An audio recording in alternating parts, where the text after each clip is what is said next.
Have you been in an accident that wasn't your fault? Feeling overwhelmed and unsure what to do next? Look no further. The personal injury attorneys at Phillips Law Firm are here to help.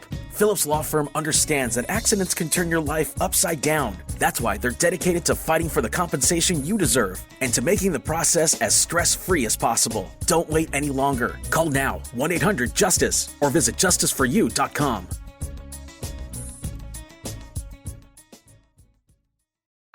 They called him the most powerful man in Hollywood, and he really was for decades.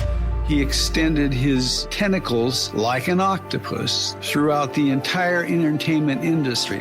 Mr. Lou Wasserman. This is Glitter and Might, an Odyssey Originals documentary podcast series written and narrated by me, Sean Levy. All episodes are available on the Odyssey app or wherever you get your podcasts. What's up? It's your boy, the Ted Smith. Thanks for listening to the Men's Room Daily Podcast. Want more? Check out the greatest podcast in all the land, The Podcast. Be sure to subscribe and listen to a brand new episode every Tuesday night. Unfortunately, what you're about to hear is real. The members of this radio program are simply not that bright, or what some people would call educated. They are merely stupid. They're not trying to offend anyone on purpose. And all have played doctors on TV. You have been warned and are cordially invited to join the party. This is the Men's Room. Forget it, man, and get with the countdown. Get with the countdown. Shake this square world and blast off for Kicksville. The trippers, the grasshoppers, the hip ones, all gathered in secrecy and flying high as a kite. This is the Men's Room with Miles and Thrill. You know what they say, shake your radio more than 3 times, and you're playing with it. You're listening to the Men's Room.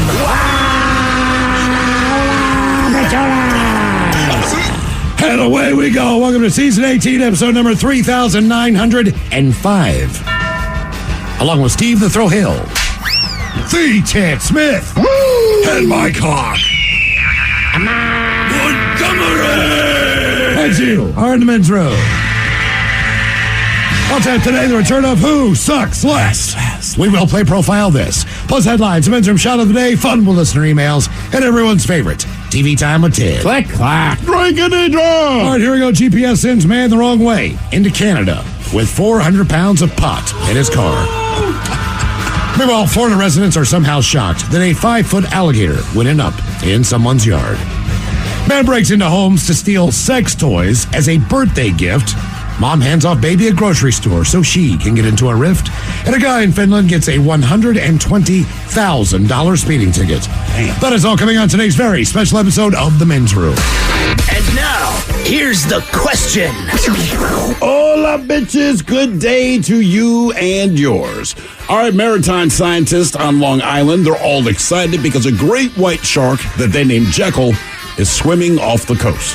See, they tagged it last year off the coast of Georgia, and now they're downright giddy that it's made its way up to New York. Beachgoers, however, they don't quite share the same enthusiasm. But the truth is, they shouldn't let it bother them, Mike. You see, after a 2-year study using 1,500 drones, researchers discovered that great white sharks were within 50 yards of swimmers 97% of the time. Yay.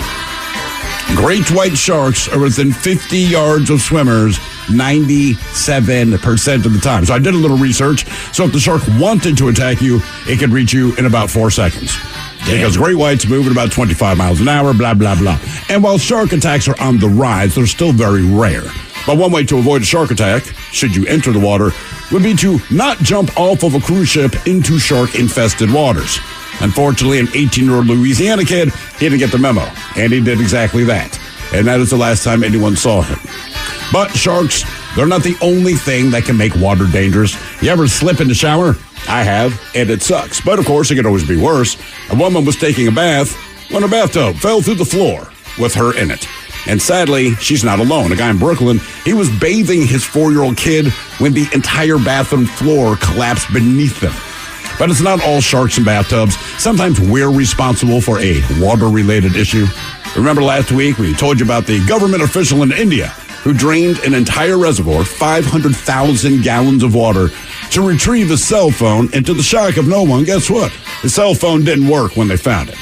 But listen, today it's all about the water, because frankly, the men's room wants you to get wet. So today's question is, what did water have to do with the story? Be part of the big show. Call 206-803-ROCK. Like the Men's Room on Facebook. Follow us on Twitter and Instagram at Men's Room Live. And send those emails to the Men's Room at KISW.com. Great news. I just got the State Farm Personal Price Plan on our home and auto insurance. You told our agent about my thing for romance novels? No, you don't have to get that personal. Our agent just helped me choose affordable options to create a personalized price just for us. Oh, sweet. Then you won't believe the love triangle Jen is in now. Call State Farm agent Terry Stash in Bellingham today. Prices vary by state. Options selected by customer. Availability and eligibility may vary. The debauchery rolls on. You're listening to The Men's Room with Miles and Thrill. 99.9 KISW. Home tells away we go. Welcome to season 18 and episode number 3,905. What a large and in charge program we have for you today on the Dry Throat edition of The Men's Room.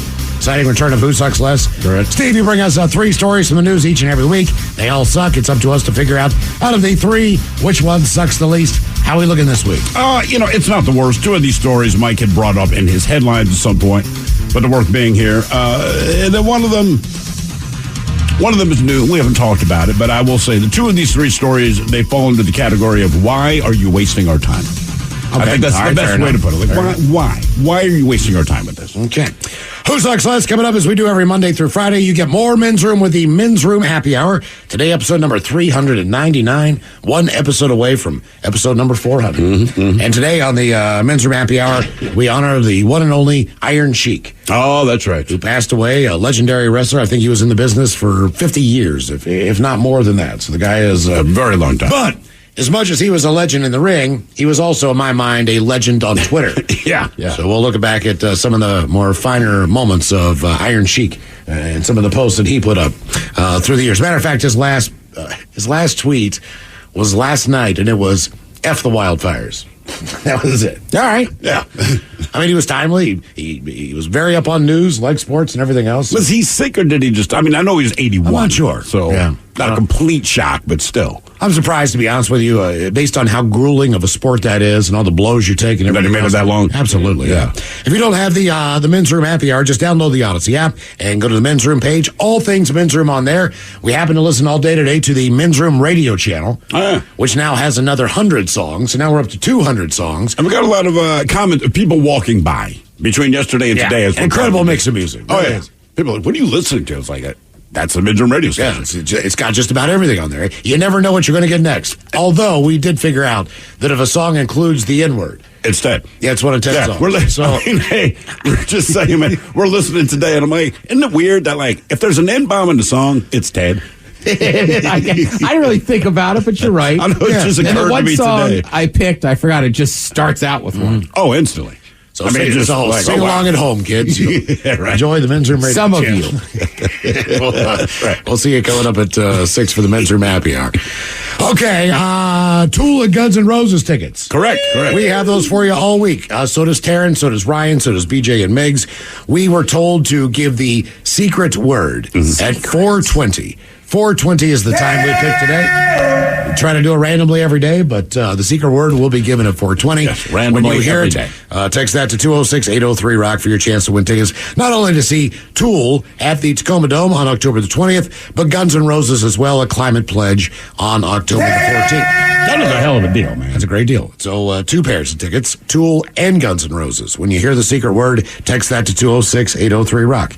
And today on the question, what did water have to do with the story? We talked about this a couple weeks ago. There is an update. This is an update on the guy who was over in India. Now, keep in mind, he had a $1,200 Samsung phone. Now, Ted, you rock the Samsung. Do you know what phone this is? It's got to be the highest one. It's I think it's one of the newest ones. Apparently, he had just gotten it. All right. Okay. I mean, look, I have a Samsung, but I have the worst phone of anybody you know. Okay. I don't know. I might be able to beat you on that. This thing is old. People laugh at me when they see my phone. My kids laugh at me. Yeah, my kids laugh at me, What is man. that? I'm like, it's an iPhone. It's not about the phone. Yeah. Oh, no. That's probably right. Spicy. Sorry. Let's be prepared. It'll be one of those days in here. Yes. So, an official in India, he drained a reservoir of water for people's homes, for farmlands, for everything else. During their hot season. He drained it to search for his lost phone. Now he has to pay for all the water, as well as a new phone. How much do you think that is, Ted? 500,000 gallons of water he drained to get his damn phone out. By the way, it's got to be a few $1 million, right? You would think. You would think. Food Inspector Rajesh Vishwa, who did retrieve the device, but found it was unusable. Once they drained the reservoir, it did not work. The phone that's been sitting in a reservoir? Huh. Yes. He has been fined the equivalent of around... I hope you're sitting down for this. Remember, it was 500,000 gallons of water. Correct. $640. Damn. That's it? $140. His phone cost twice as much as the fine for draining $500,000 He was suspended from his position last week amid outrage at the wasting of 500,000 gallons of water that was meant to be used by local farmers and homes. He insisted that the phone he dropped in the water during the picnic with friends had to be recovered because it held sensitive government information. Again, you dropped it in the water. Even if it did, you can't retrieve it. It's gone, man. And who would know? Oh, yeah. There's sensitive information on it. Like, was somebody from another government going to be like, we saw them drop it in the reservoir? Right. The Pakistani scuba team's going to dive in there to find your phone. Right. And it's a food inspector. So, again, I'm not belittling what a food inspector does, but I think most food inspectors would even tell you, sensitive information... This ain't classified top secret documents, brother. So, this is food inspection. So went down to San Diego to visit my daughter, and it was probably spring. It wasn't real hot. San Diego was 68, whatever. So we did go kayaking. Now, when we're pulling the kayaks into the dock, kid loses the phone. Your daughter does. Slips going into the slips getting on the dock, and it goes down into the water, right? Okay, and I'm like, you've got to be kidding me. And it's about 10 feet. Okay. The water's pretty damn cold. I don't want to get in the water. So I'm like, all right. So I take my phone out and I call it. And I can look down in the water and see the damn thing ringing. All right. And it's ringing underwater. I mean, it's lit up. It's not, you can't hear anything, But, I mean, it's just down there. And I'm like, look, man, I am not diving down into this water to get that damn phone. No. I am not. It's freezing. It's kind of murky looking. I mean, I can see the glow from where it is. But the farther you go down, the colder it's going to get. Correct. And you're on a dock, so you don't know.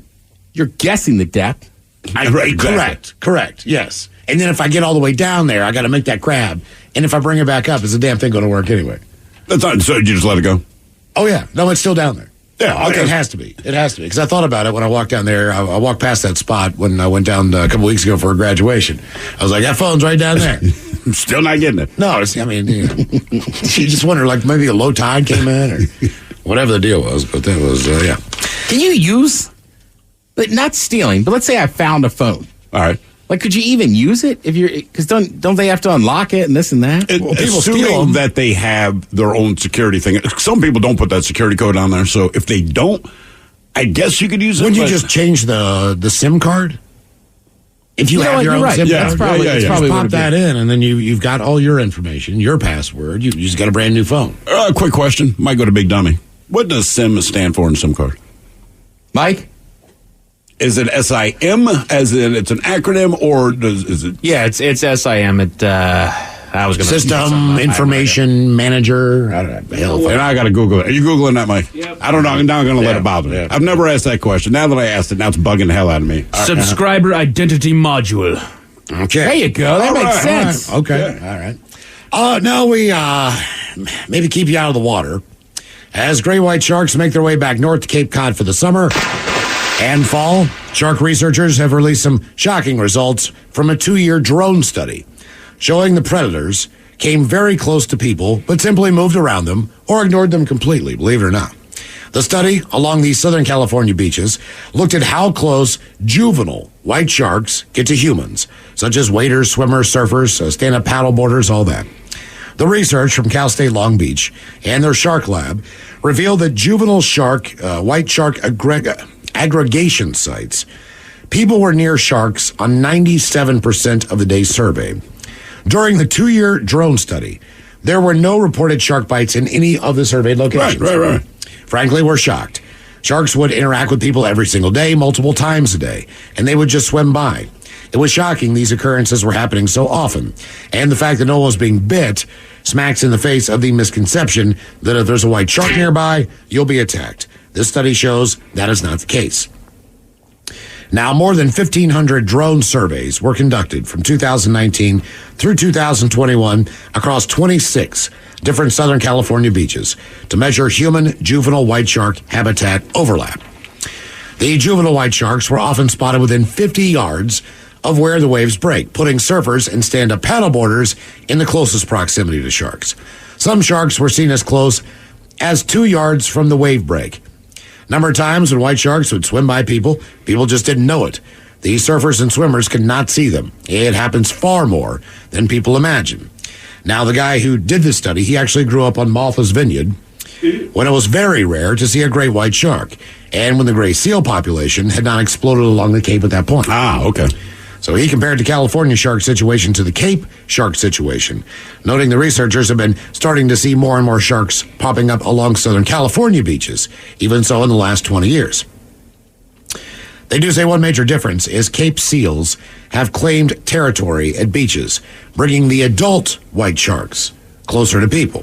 The adults. So, typically if you go to the beach in Southern California, you're not going to see these seals, hanging out on the beach. Probably because the seals are like, there's sharks 50 yards away from here. But in Cape Cod, they do. So that makes a very different situation. But there's still people going in the water, and white sharks are still swimming by people on the Cape. And they are not being bitten. I will tell you one more thing else that's kind of important here. If you go to the Pacific Ocean, you can kind of look down into the water. And see things.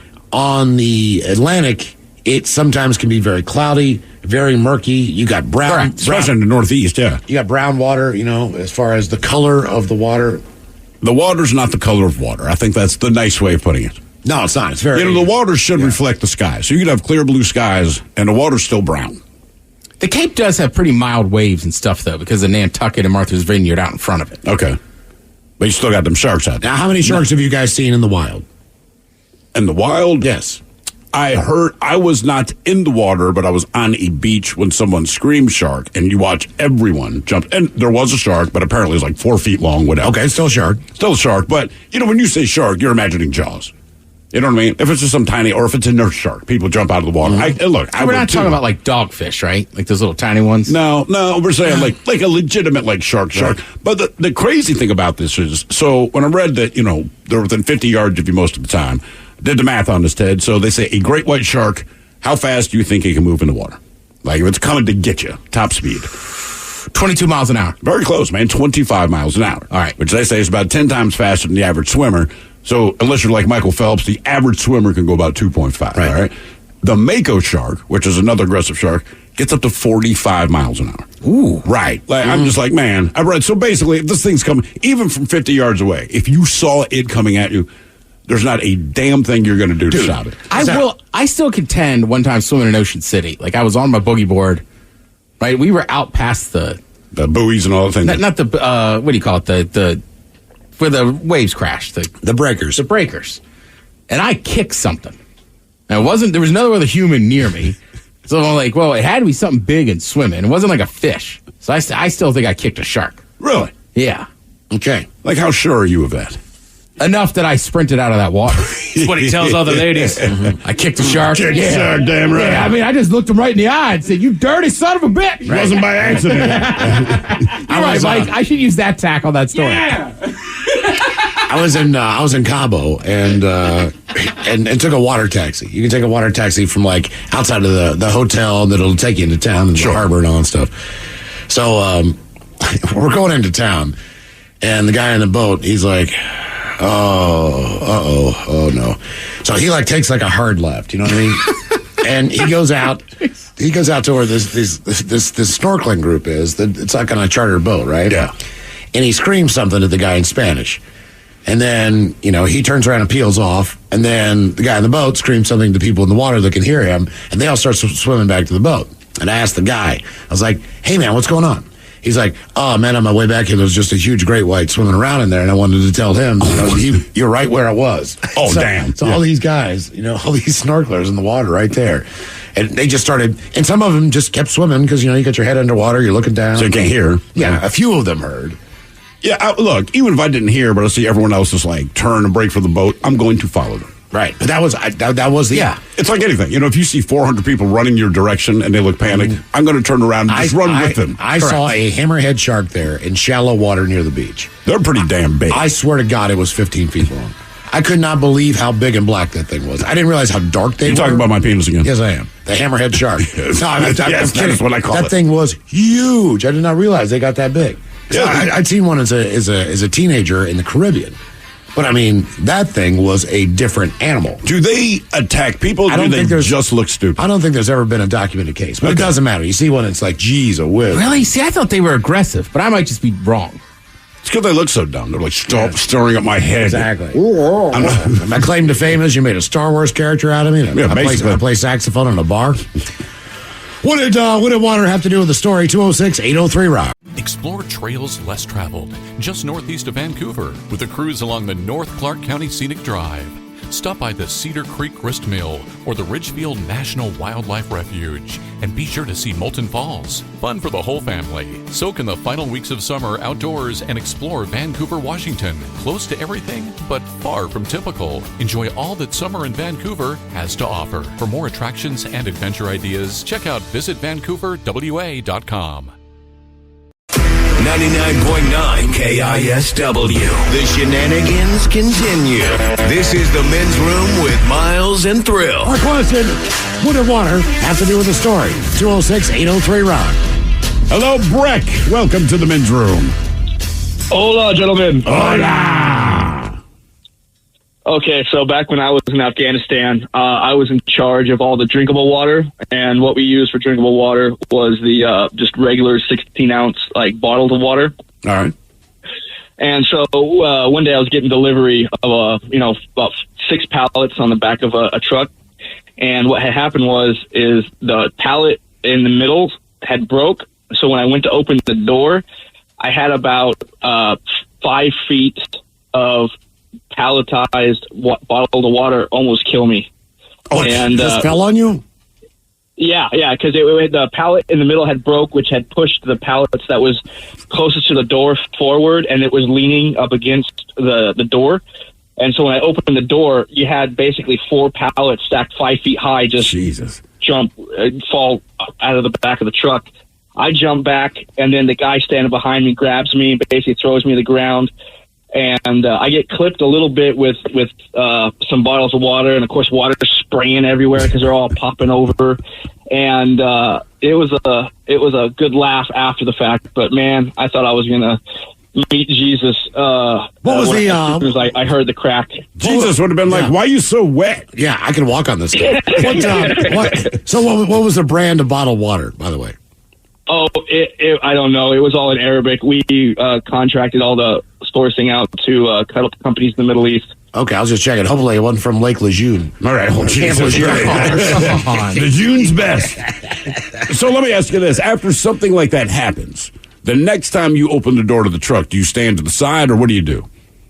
Oh yeah, I had a rope that I got, and then every single time I was like, I don't know, because and I was also the forklift driver to get it off, so I had to do it. So it was a hairy situation, and I even have them as I've been loading them into the spot where they go after we get them off the truck. I've had them fall over then too, but being in the safety of the forklift, I didn't really worry about it. But that one time when the doors open and water's heavy too, man. Like having all that water stacked up in like the 24, like the kind you get at Costco. Yeah.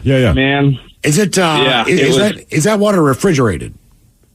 Oh no, and that's the bad thing. Oh man, I know it's all out in the sun, and it's all warm. Yeah, I was going to say, what is room temperature in Afghanistan? Is it like 95 degrees? Exactly, and it's just that water's hot and it's been sitting in the sun all day, but it's what you got to drink. Well, I was going to say, do you care though if you're out in the desert? Say that again, Ted. Do you care as much? Like I know it sucks to drink hot water, but I'd imagine you're so thirsty, you're like the hell with it. Yeah, you're just so thirsty, and you go through so much water in a day that you really don't care. But hey, it is super nice to drink a cold beverage, even if it is not alcohol. How long? How long did you go without having a cold glass of water? With ice in it, right? Just a cold ass glass of water. Oh man, Coca-Cola. Well, we did have refrigerators, but we reserved all those for sodas and energy drinks. And every once in a while, and they were always so small. They were like the little, electricity is super conservative where we were at, so we didn't have a whole bunch, but. Oh man, probably, especially in like the springtime, probably like 2-3 months. Damn. Where we just drank the sand water. How good was that first cold ass glass of water? Of anything. Right. Orange juice. Oh yeah. Oh, I remember it was a Coca-Cola, and it was a chilled Coca-Cola because like we had our, generators went out, and we had to only use them for very specific task-oriented things. So any extra refrigeration was nixed, and man, I had a nice Coca-Cola after about a 2.5-month, 3-month stint, and it was pretty refreshing. Was it the greatest Coca-Cola you've ever had in your life? Man, probably so. Yeah, I would imagine. I would think so. I mean, hell, just grabbing a cold can of Coke out of a cooler in the summer is already awesome. It's good, but if I've not had one, and I could not have one. Or anything cold. By the way, Breck, just so you know, somebody texted in that water weighs 8.25 pounds per gallon. Okay. So that's a whole lot of weight that was coming at you. Yeah, and 4 pallets stacked 5 feet, 6 feet high. I can only imagine how many thousands of pounds that is. No offense, dude. That would be the dumbest way to die.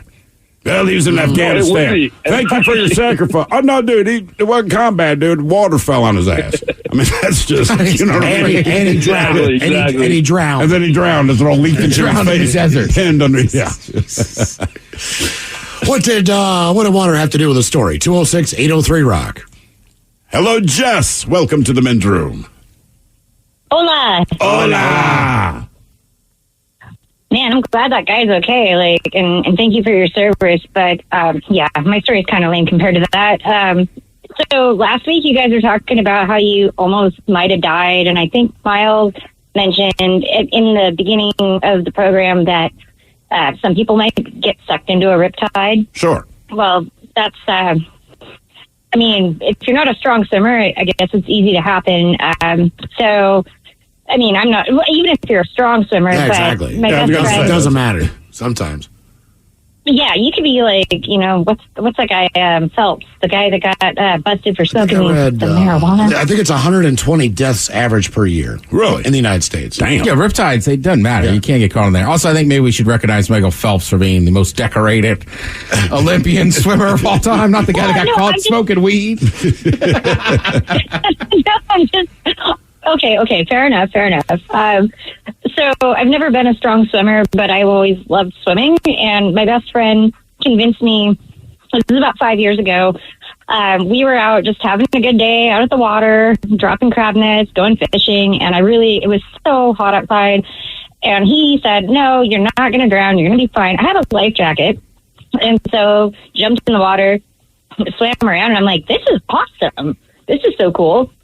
Well, kept going back to the water, and there was a couple of times that my friends just didn't want to go anymore. They were like, this is getting boring. We don't want to swim. We don't want to get to the water, do bonfires. And so a couple of my friends had come along to come just hang out, and I did go out past the jetty where the breakers were, and I believe it was a riptide because the water was pulling me further away from the shore, and I could see the rocks of the jetties getting further away, and I was like, okay, they can't even hear me, and I'm wearing a life jacket. And I'm like waving my hand in the air, and we're just like, okay, they're not going to jump in here to save my, I don't know if I can say this in the air, so I won't. They weren't going to come save my butt. So I remembered hearing something about you need to swim parallel when that situation happens. And I believe Mike also touched on that, or not Mike, sorry, Miles, I believe. Well, one of you guys had touched on that last week. Yeah, Mike did touch me, yes. And that's the thing about riptides is that technically I think you're supposed to let them take you out because they stop. Right. Okay. But it's hard because you panic. You just don't know panic and the fear. That's why people die in them because it's very hard not to just like, all right, relax, let it take me all the way out. Then even, like I'm saying, even strong swimmers, you're so panicked and it's so tough. Sure. Like you're going to drown. Well, look at this life jacket, though. I mean, it's rated for someone of my stature and body weight. And what is your stature and body weight? About 5'8" and some change, and about $145. All right. And well, somebody the here life says jacket that they would have still sex get with you. sucked I'm in. just letting you know. A text came in and says, I think I would do Jess. They didn't know what you look wow. like. Yeah, Well, they just want to have sex that's with you. flattering. Voice Very alone. Well, how long were you stuck in this riptide? Obviously, you didn't die, or this is the weirdest phone call we've ever had. Well, I was out there probably like a good 20, 30 minutes, and I could see other people that were wearing, they were like but they were way behind me, and they couldn't hear me. I couldn't, I'm like, okay. All I bet you they can hear you. Is go towards the jetty. I think they can hear you. They just said, just don't look in her direction. Just act like you can't hear her. I'm telling you, they heard you loud and clear. Yeah, oh, yeah. Don't look over there, dude. It's because you're talking the entire time. I know you. Yeah. You know what I mean? They heard you. I guarantee. Well, there was one other weird thing, though. Ted, you mentioned about kicking a shark in the face, and I don't know what touched my foot, but it wasn't a rock, and it didn't keep following me. So I'm just wondering, like, how prominent these sharks are in the Pacific Northwest, because they are. There's sharks all over the water. I mean, like, you're in the ocean. Miles has the new stuff about the great white sharks and everything, but I mean, I remember watching Shark Week 15 years ago, and they had a helicopter view down in Florida. Oh my God, and dude! People, you have no idea how many sharks are near you. Like, look, sharks are generally pretty nice to us. Oh, they are. Yeah. Oh, dude, I hike the Oregon Cliffs with my family, and it's right. I mean, you're looking down. Yeah. And there are big black things underneath the water that are huge. What's up, bro? That you can see from the top of a cliff, moving around, What you staring at, brother? making turns. You're like, is that a whale? Is that a shark? Like, what in the hell? That thing is big. Like, I can see it from up here. And it would be the equivalent of a car size thing. I'm just like, what in the hell is that? I mean, people are always shocked at the sharks in the ocean. Like, where else do you think they live? That is where they live. But they are close to the shore, and I know exactly the clip you're talking about. There's seals everywhere. Because the way they show the clip, you just see, it looks like a traffic jam of sharks, right?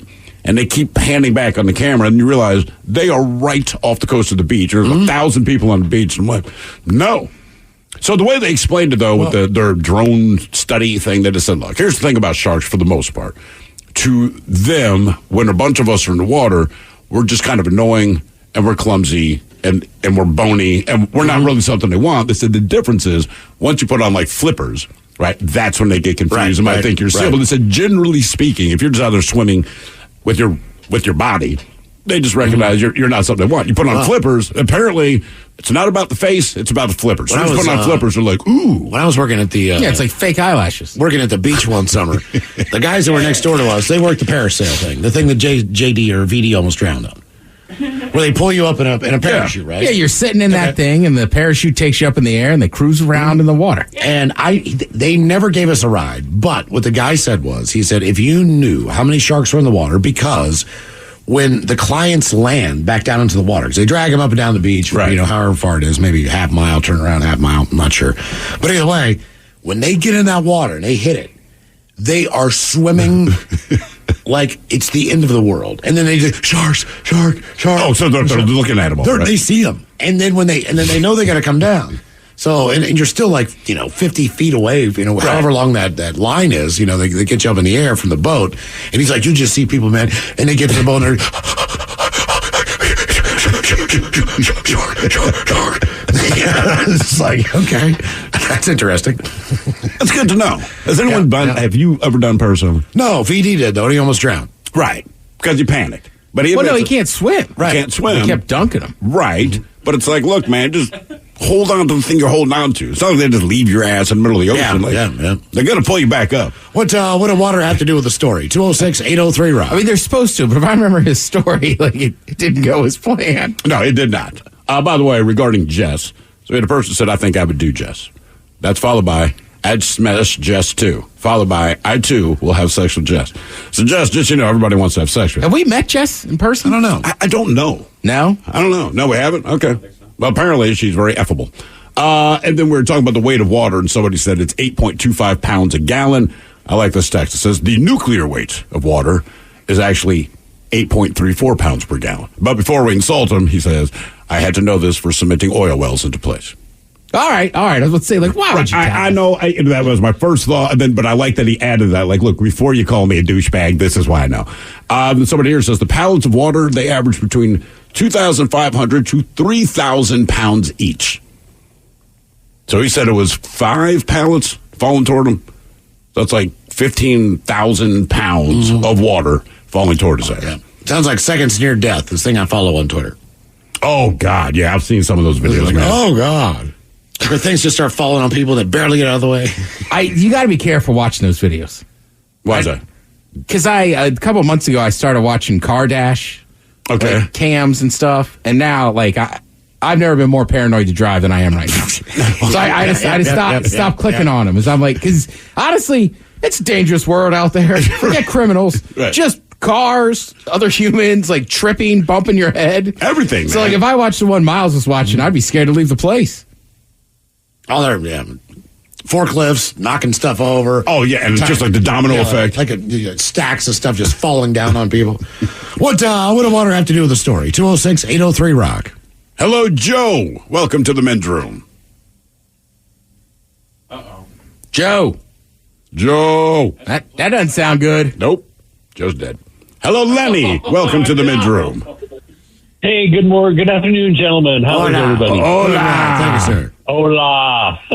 Well, my story is I went to Australia to visit my daughter back in the 80s, and I'm a long-distance swimmer. And so we went to the beach at Newcastle, and I stripped down to my trunks and dove into the water and just started swimming out. And I didn't think twice about it. And I'm out quite a ways, and I went past some boats, and I figured, oh, they must be fishing. So I just kept on going. And then I went past some buoys, and I thought, oh, either they're crab nets or crab pots or, lobster pots or whatever, and kept on going. Finally, I got way the hell out there, and I looked back towards the shore, and I'm coming up on these big rollers and then going down and then coming up on. Each time I came up to the top, I'm a half a mile further down the beach. And so I'm thinking, no, I better head in. And at that point, something big and dark went about 10 feet underneath me, and I saw it. And I swear to God, it seemed like it took forever for it to go underneath me. And so I immediately thought, shark. So I started swimming rhythmically back to shore. It took me about 30 minutes to get back into shore. And I found out that the boats were shark patrols, the nets were shark nets, and they'd had a shark attack 2 days ago there. Oh, my God. And those sharks down there, I mean, right. The last one I read about was people watched this guy who was a long-distance swimmer get eaten alive from the shore, and they were so traumatized based on what they saw. And heard, I'm sure. Yeah, that they needed to go to therapy. I mean, think about that. Right, this is the witnesses on the shore, not the guy that was attacked. They watched that shark pick that guy up, like he's halfway in his mouth, screaming like, ah! Yeah. And then, and he keeps fighting the shark, but apparently he was alive for a little while, trying to fight this damn thing off. That's like a movie theater. Halfway in his mouth. Or a movie, it is, like man. Shark Death. Jesus. Right, you would hope it'd just be over with, not like, let me drag it out. I'm not going to just bite you in half. Let's just drag this out a little bit. My question, what do water have to do with the story? 206-803-ROCK. Dealing with an accident and injury claim can be overwhelming. Let Phillips Law Firm fight for you. We understand the pain and suffering, and we're here to guide you through. Call 1-800-JUSTICE today for a free case review, or visit justiceforyou.com and let Phillips Law Firm help you on the road to recovery. They called him the most powerful man in Hollywood, and he really was for decades. He extended his tentacles like an octopus throughout the entire entertainment industry. Mr. Lou Wasson. This is Glitter and Might, an Odyssey Originals documentary podcast series written and narrated by me, Sean Levy. All episodes are available on the Odyssey app or wherever you get your podcasts. Hey, it's Mike Hawk. Join me every Thursday at 1 p.m. exclusively on the Odyssey app as we go live with Odyssey. Join in on the action as we cover interesting facts, top 10 lists, and some fun new games. Follow the Men's Room page on the Odyssey app and join in all the fun Thursday afternoons at 1. We return to the Men's Room with Miles and Thrill. My question, what did water have to do with the story? 206-803-ROCK. By the way, everyone that wants to have sex with Jess, just so you know, she texted us. She says, I'm flattered by the comments. And she has not had the pleasure of meeting us. So we have not met Jess. She didn't say no, though. She didn't. For everybody saying you want to hook up. That's true. All she said is she's flattered. She hadn't turned anyone down. Yeah, you got a chance. Text her 3388. Hello, Joe. Welcome to the Men's Room. Hey, if I get cut off, I apologize. Jimmy, put me on hold if I do. So Wait a minute. Wait. Hold on. Time out. There's no way your name is Joe. I'm going to say you called us yesterday. And your name is Ezra. No, it's Joe. So Yeah. Okay, Joe. You got us, Joe. Joey, we couldn't even tell. It's amazing. Don't ever be a criminal.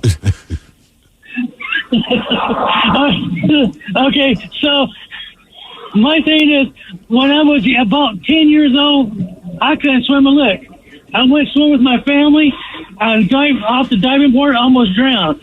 So a couple weeks later, I went without some friends to a swimming pool where it had, the Olympic-sized swimming diving boards. I got to the very top. I looked down and said, no way. Embarrassed, and walked all the way back down. Okay. And then you went to that place and stole stuff and got caught. No,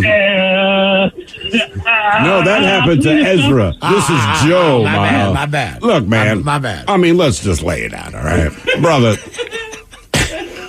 Okay. We have talked to thousands of people. More than that. Since we've More been than here, right? that. More than that. And that might be the most distinctive voice. Now, we've heard in 18 years that we've been in easily the most distinctive voice. All And right? by the way, Joe, after you called yesterday, everyone went, oh, I know Ezra. Yeah, I know him. Hey, he works here, blah, blah, blah, delivers auto parts. Sure, we know. I mean... And you can't start the same way. I'm going to get a delivery, and I might have to put you on hold. To keep you on hold. Same job. Same job. Same voice. But no, it's a different person. Two different people. His voice is so unique. It reminds me of one guy I knew that worked with my mom that used to come into the bar I worked at. All right. But same thing. I don't know how to explain it. Just kind of one of those voices. Steve Armola. And I'll never forget his name. I could picture him right now. If he called the show right now, you'd know it's him, wouldn't you? I would. Mm-hmm. Yeah, exactly. What do he sound like? Kind of like that guy. I don't know how to say. Like, it's not like they're out of Joe breath. or Ezra? It's just breathy. But Steve also had a real high-pitched, annoying voice. Okay. And he was always half in the bag. Oh. And you know what? He wasn't the brightest guy. He was stupid and drunk. My mom worked in the same building. Super nice guy. Don't get me wrong. Right? And he was from College Park. Like, honestly, if it was until 3 p.m, you'd let your kids hang out with him and he could watch them. He was a good man. But he had a high-pitched voice, and then he worked with my mother. So I'm working at this bar. I'm working happy hour. He's rolling in at like 3:30. I'm like, what are you doing here? Right. Well, how are they going to know? It's like, well, I talked to my mom. I live with her. Right. You should be at work right now. Impressive. By the way, no one seems to be fooled here. By Joe or by Ezra? Joe sounds like the same guy from yesterday. I like somebody here with a band joke. Joe is better than Ezra. Someone else, this is for sure the guy from yesterday. And how would the men's room world turn in the Oh, my God. What is that one? No. Can I see it? Yeah, come on. Yeah. Just take a look. I almost just read it blindly. Jess, you're still quite popular. All right. Okay. You're quite popular. As long as I get last. Then someone else in men's room. That's the same guy that called yesterday. Yeah, we know. We know. I can't believe he went into denial about it. Like, no, not like, bro, come on, man. I mean, come on. What did water have to do with the story? 206-803-RIDE. Hello, drama. Welcome to the men's room. Hola, hola. Hola.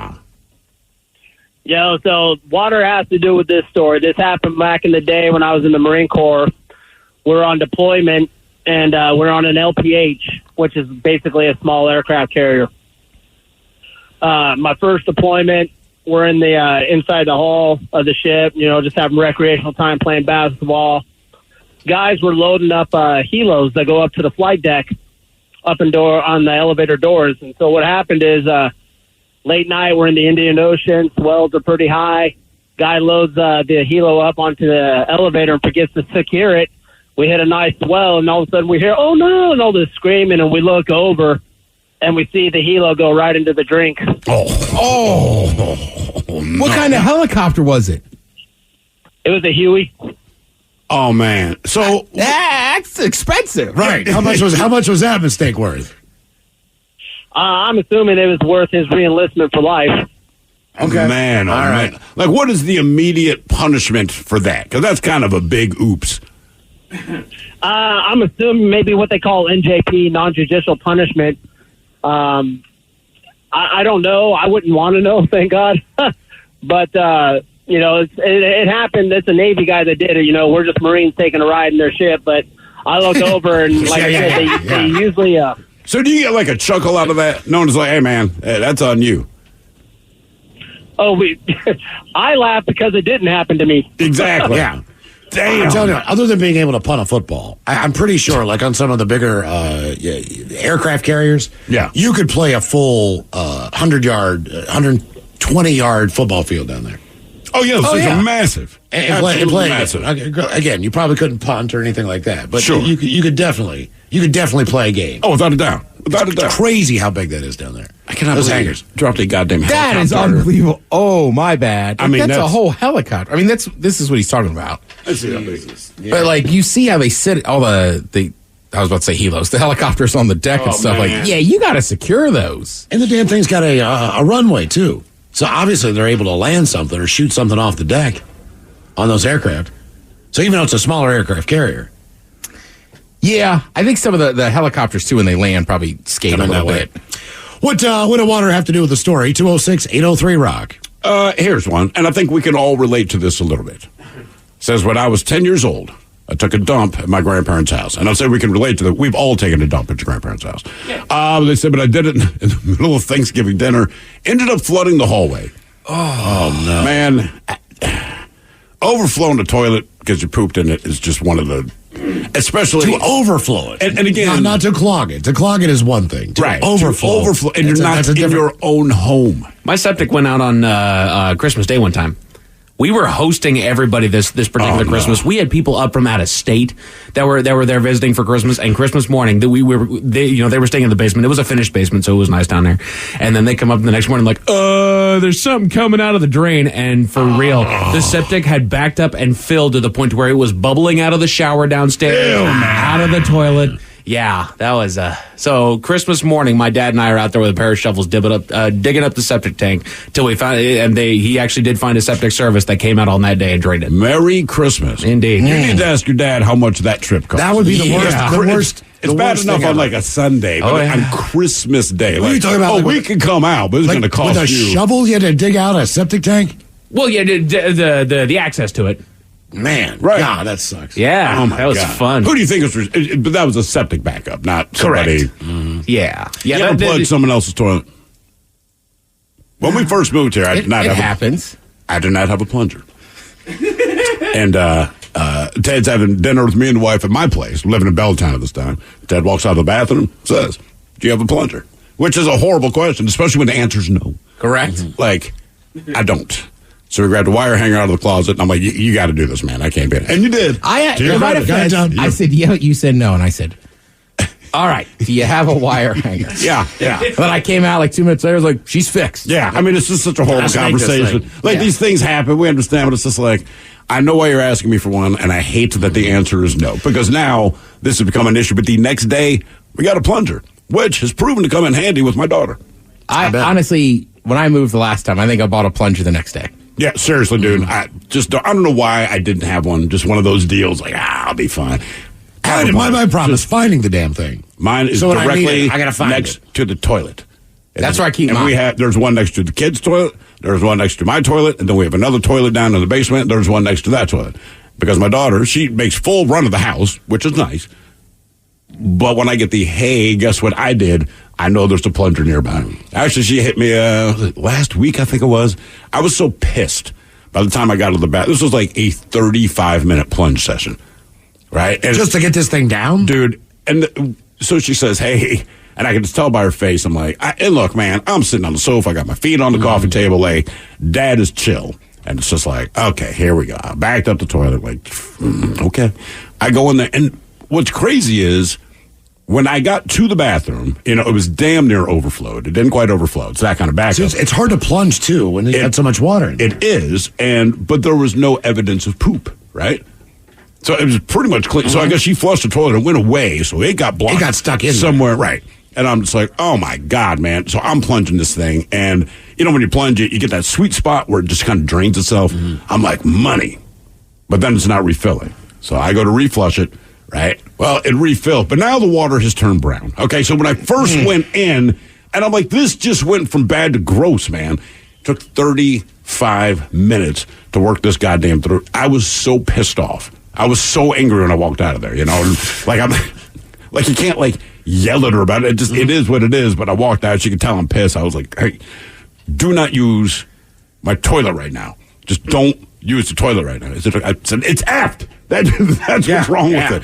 So apparently donned dish soap, waited a little while, finally went back and plunged it again, and finally, I don't know what she laid down in there, man, but I'm just like, you've got to be kidding me. That's a long time to plunge in a toilet. I need some Drano. Your hands start getting tired, man, you know what I mean? Like, water has hit me in the face as a goddamn... Oh, dude, trust me, I'm just irritable by the time I'm done with it. What do water have to do with the story? 206-803-ROCK. Hello, Walter. Welcome to the men's room. Hola. Hola. Hey, gentlemen.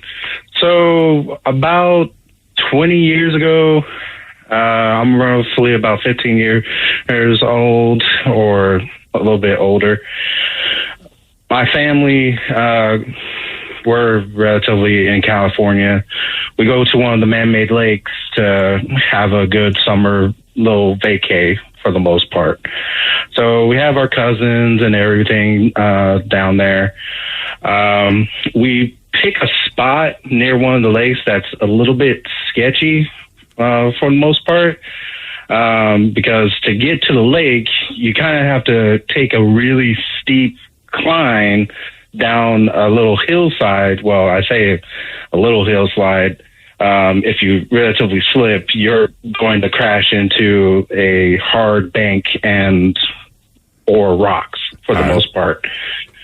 So, my cousins and I are going down to more or less hit up with the boats and the jet skis for the most part, that it got camped a little bit nestled, for the most part.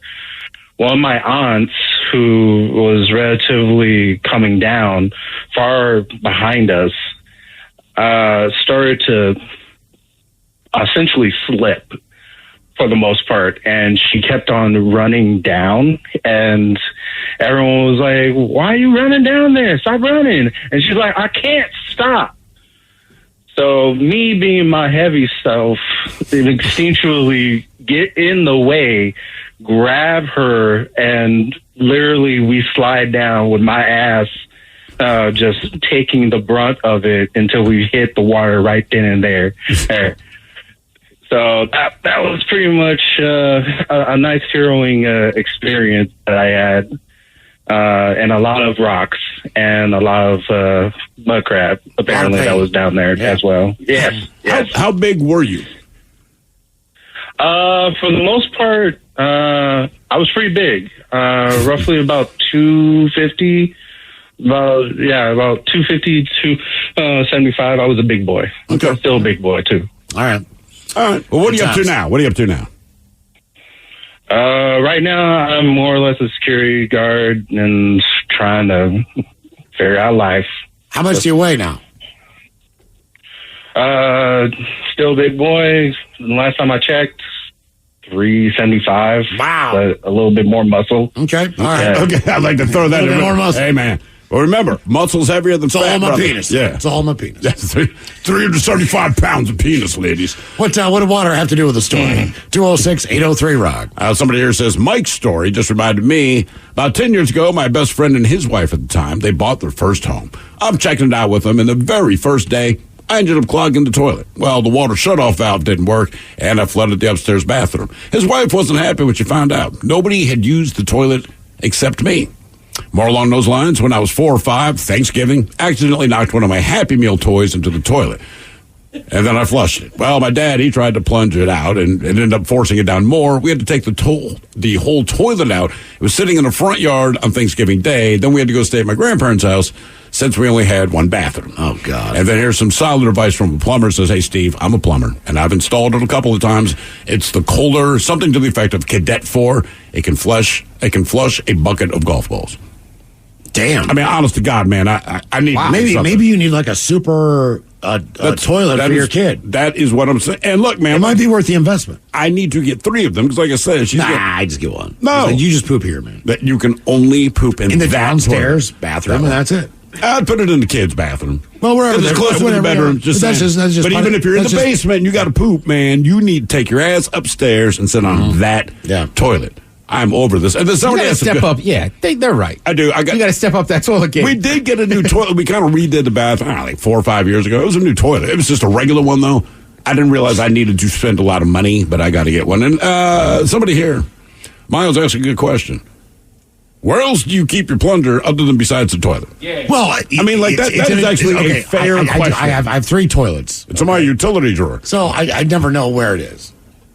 Sometimes it's in the garage. Sometimes the garage. Yes. Why in the hell would you put your plunger in the garage? Because the last time someone came in my house and blew my toilet up, and I had to go in there and plunge it, the innards of that thing got a little bit dirty, so to speak. Sure. So instead of washing it out in my kitchen sink or one of those things, I went downstairs where I have a spigot outside. Yeah. Turned the water on outside to rinse it out and just left it down there.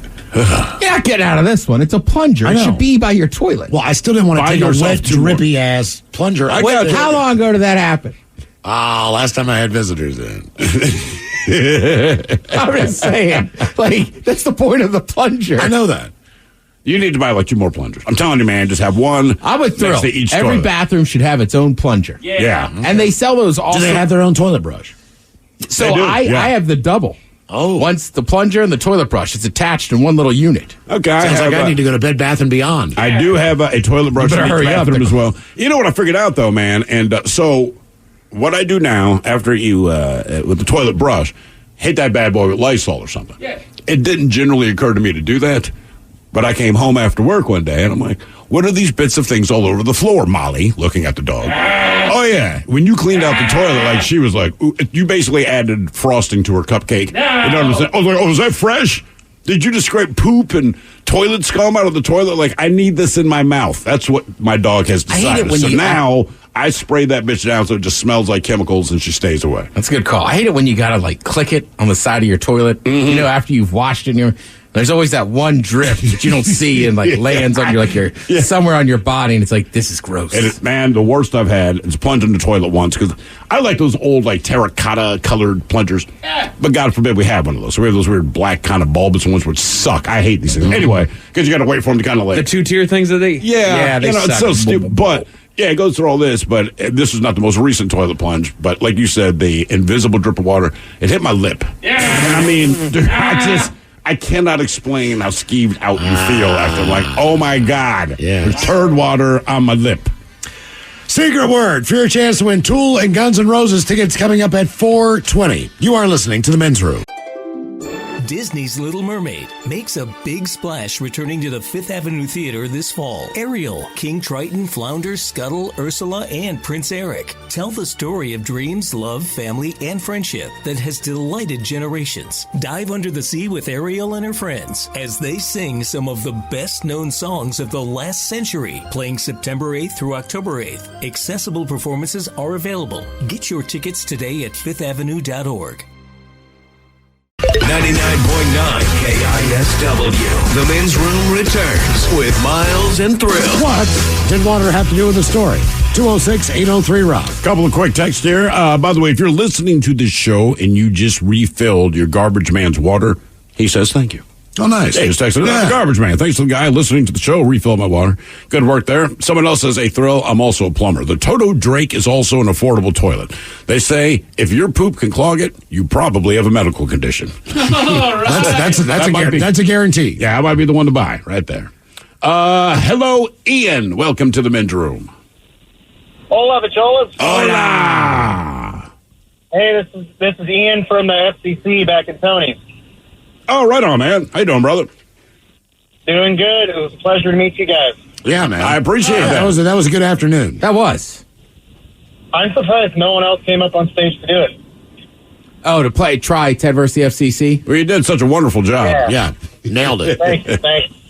All right, so I do home remodeling for a living, and we were at this little townhome, like a 2-story townhome, and I had to go patch some drywall in the bathroom because behind the toilet, where the toilet was, there's just this big open space in the wall. They never patched it. So I cut my piece out, and I was putting it there to nail it to the stud, but it wouldn't fit, and I saw there was a nail already there, so I had to pull it, and it was right next to this angle stop. So I take my little cat's paw and I start pulling on the nail, and I guess that little bit of force jerked the the base plate, and the entire angle stop, it was plastic pipe, and it exploded right in my face. And it shot the angle stop right into my stomach, and then water shooting all over my face. Started flooding the bathroom in the upstairs, so I'm running downstairs cussing and screaming, turn the water off.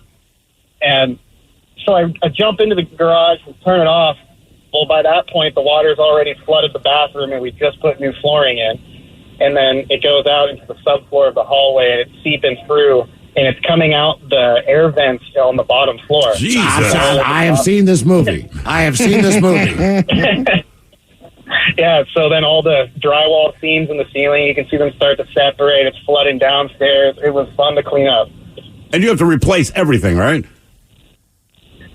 Yeah, I think they ended up sending the drywallers back to patch the ceiling in, but the flooring was salvageable upstairs. We were able to dry it all off, and everything turned out fine.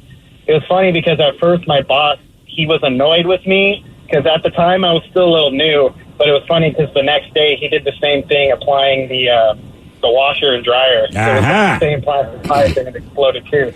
So I felt like I was a little off the hook there. Yeah, at that moment, you go there you go. Evens it up. There's a text that came in and says, I do underground utility work. I can't even tell you how many times that I've dropped something into one of these sewer manholes and had it splash up and hit me on the lip. Yeah, man, I'm telling you. It's bad. You don't want anything in your eyes. You don't want it on your face, but something about the lip is just such a different animal. Well, and it's bad enough when it's yours or even a loved one that it happens. Like you're not okay with it, but just a random sewer line from somebody else, man. You're right. I mean, a sewer line's a sewer line. That's a pot of stew there. Right, man. that's everybody. That's a neighborhood's chili. Right, that is a potluck. That's the potluck. Yeah, God. Don't call it that. Neighborhood chili. It is. Yeah. Everyone throws a bean in. We've all contributed. Yeah. What did water have to do with the story? 206-803-ROCK. Maybe that's what he should say he does for a living now. I work with neighborhood chili. Hello, Mike. Welcome to the men's room. Hola. Hola. So, I'm actually currently doing a DoorDash also, so you're going to hear some background noise. But this story is actually about my girlfriend when she was a kid. She was about 9-10 years old. And over on, the lake docks of, some boat docks, she says, there was a bunch of jellyfish floating on top of it, and she was poking at them as a kid, having fun with them. Well, she falls in. Oh. What happens when you fall in next to a bunch of jellyfish? You get stung, right? Yep. Yeah.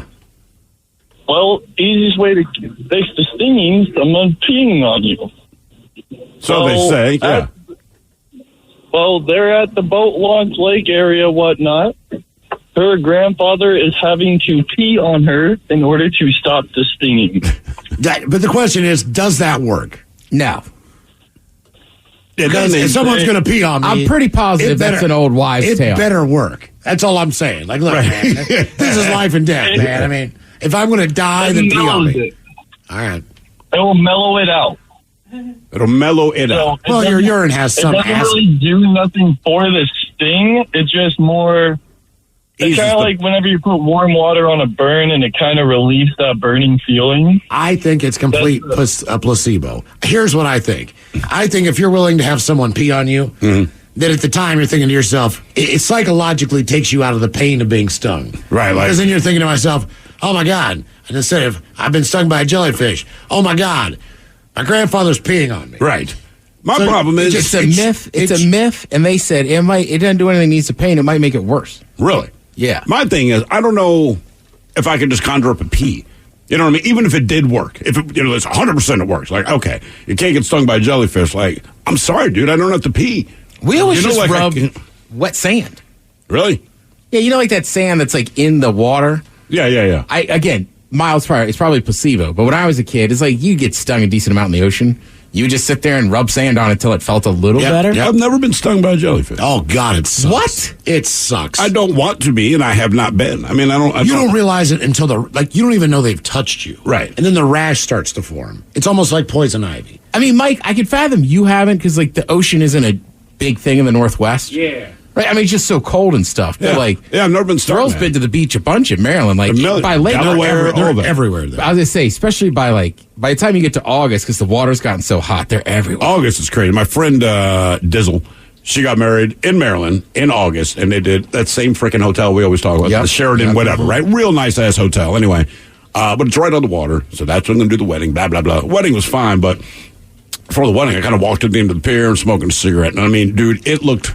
I don't know, picture taking 10,000 white trash bags and just throwing them in there. I mean, they were everywhere. There was not a point where there were not jellyfish. And I'm like, nah. Have you guys ever had anybody pee on you? No. Have you ever peed on anybody? I mean, my kid, but that's I know. I mean, like just, horse and around stuff. No. Okay. Just check it. I know I peed accidentally on an ex-girlfriend. It's one of those dudes, you're kind of blackout drunk, and in my mind, I'm in the bathroom, and you're just, what the F are you doing? She kind of snapped to it. Basically, I got out of bed, turned around, and then just peed back in the bed, but I'm peeing directly on her. Somehow that ended up being a baseball thing in high school. What? Yeah. You're in the shower after practice. You turn around. Well, at least you're in the shower. Your buddy's throwing a big stream up. You don't realize it, knocking people in the legs. It's impossible to get in a fight when you're naked in a shower. So no one really. That is one time I don't want to fight. And baseball players are debaucherous that way. Sure. You'll get them back. Right. You'll find a way to get them back, but I'm naked shower fight. I'm just like, golly. It was always one guy, too. What do water have to do with the story? 206-803-ROCK. Hello, Travis. Welcome to the men's room. Hola. Hola. So, hey, growing up in the Pacific Northwest, you kind of water's always involved, from floating down rivers to hanging out at lakes. My story goes, so I live in this little town called Gig Harbor, near Tacoma. Mm-hmm. And we moved into our apartment, 5 years ago, and I had just potty trained my youngest to use a toilet, and he got up late at night and used way too much toilet paper in the toilet. And it overflowed for about 2 hours, and at this time, like I said, we just moved in, we're all sleeping on the floor, so everybody's getting wet. There's no Walmart. There's nothing open 24 hours. I had to drive and come home. It took me 2 hours to go pick up a plunger and then come back and completely clean up this mess. 2 hours? Yeah. I had to drive out of town to find a 24-hour store to get a plunger. Oh, God. I'm telling you, man. That sounds to me like one thing we learned. You need a plunger. Just have a plunger. Get a plunger. And just so you know, Miles, you're not alone. Somebody else keeps his plunger in his garage as well. Yeah, well, I just took it outside because there's I understand. I call it a spigot because I'm from West Virginia, an outdoor faucet. Right. I mean, that's how it kind of cleaned it out. But it was still wet and, dripping. Yeah. I got you. I didn't want to walk through the house with a dripping wet, poop. Do you not have the thing that the plunger sits on? Like mine, I don't have any of this fancy stuff. It's like a plastic tray. I got the one that looks like it's the clay-colored old suction cup. Those are the ones I prefer. With a wooden handle? Yeah, because they work. Yes. They work, and they work quickly. I'm not saying you're not wrong for cleaning in the garage. Take it back upstairs. Well, you take your wallet and keys out of your pocket when you get home, right? Well, I'll leave my keys in my car. Okay. My point is, you fathom how to put something back where it belongs. I always do. But you now if except for the toilet plunger. Right. That's what I'm saying. Like, I can't imagine. Trust me, I put everything in the same exact place. That feeling of the toilet about to overflow. You got to run downstairs and get it. Like I said, the difference, backing up a toilet, that sucks. When you know it's about to overflow, and it's crazy. Because the amount of desperation and how fast you move when you think water is going to crest over top of the bowl. Correct. It does not matter who. Suddenly, it could be a 95-year-old woman who hasn't walked in 30 years. If she thinks that thing's going to overflow, she's running down the hall.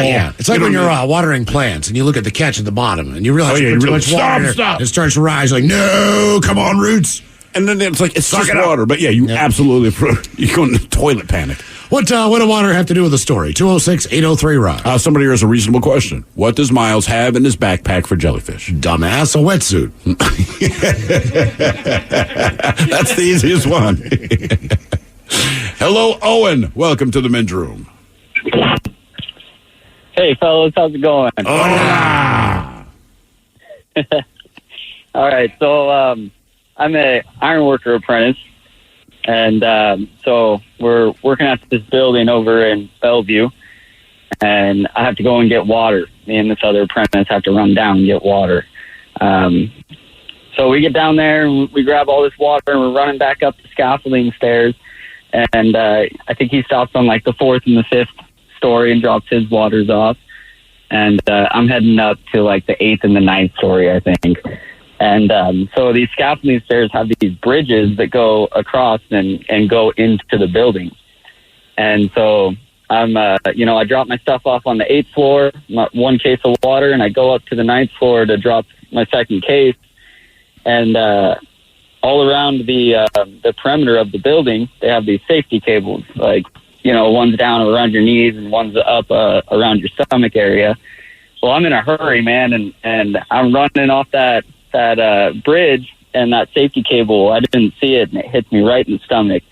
And I got this water on my shoulder, and I just bend in half over that safety cable, and the water goes flying forward, and it hits the pan decking, which is like this like galvanized deck. It's got these like 4-inch divots in it, and it hits that stuff, bounces clean off like probably 8 feet the opposite direction, straight off the side of the building, falls 9 stories. Oh God.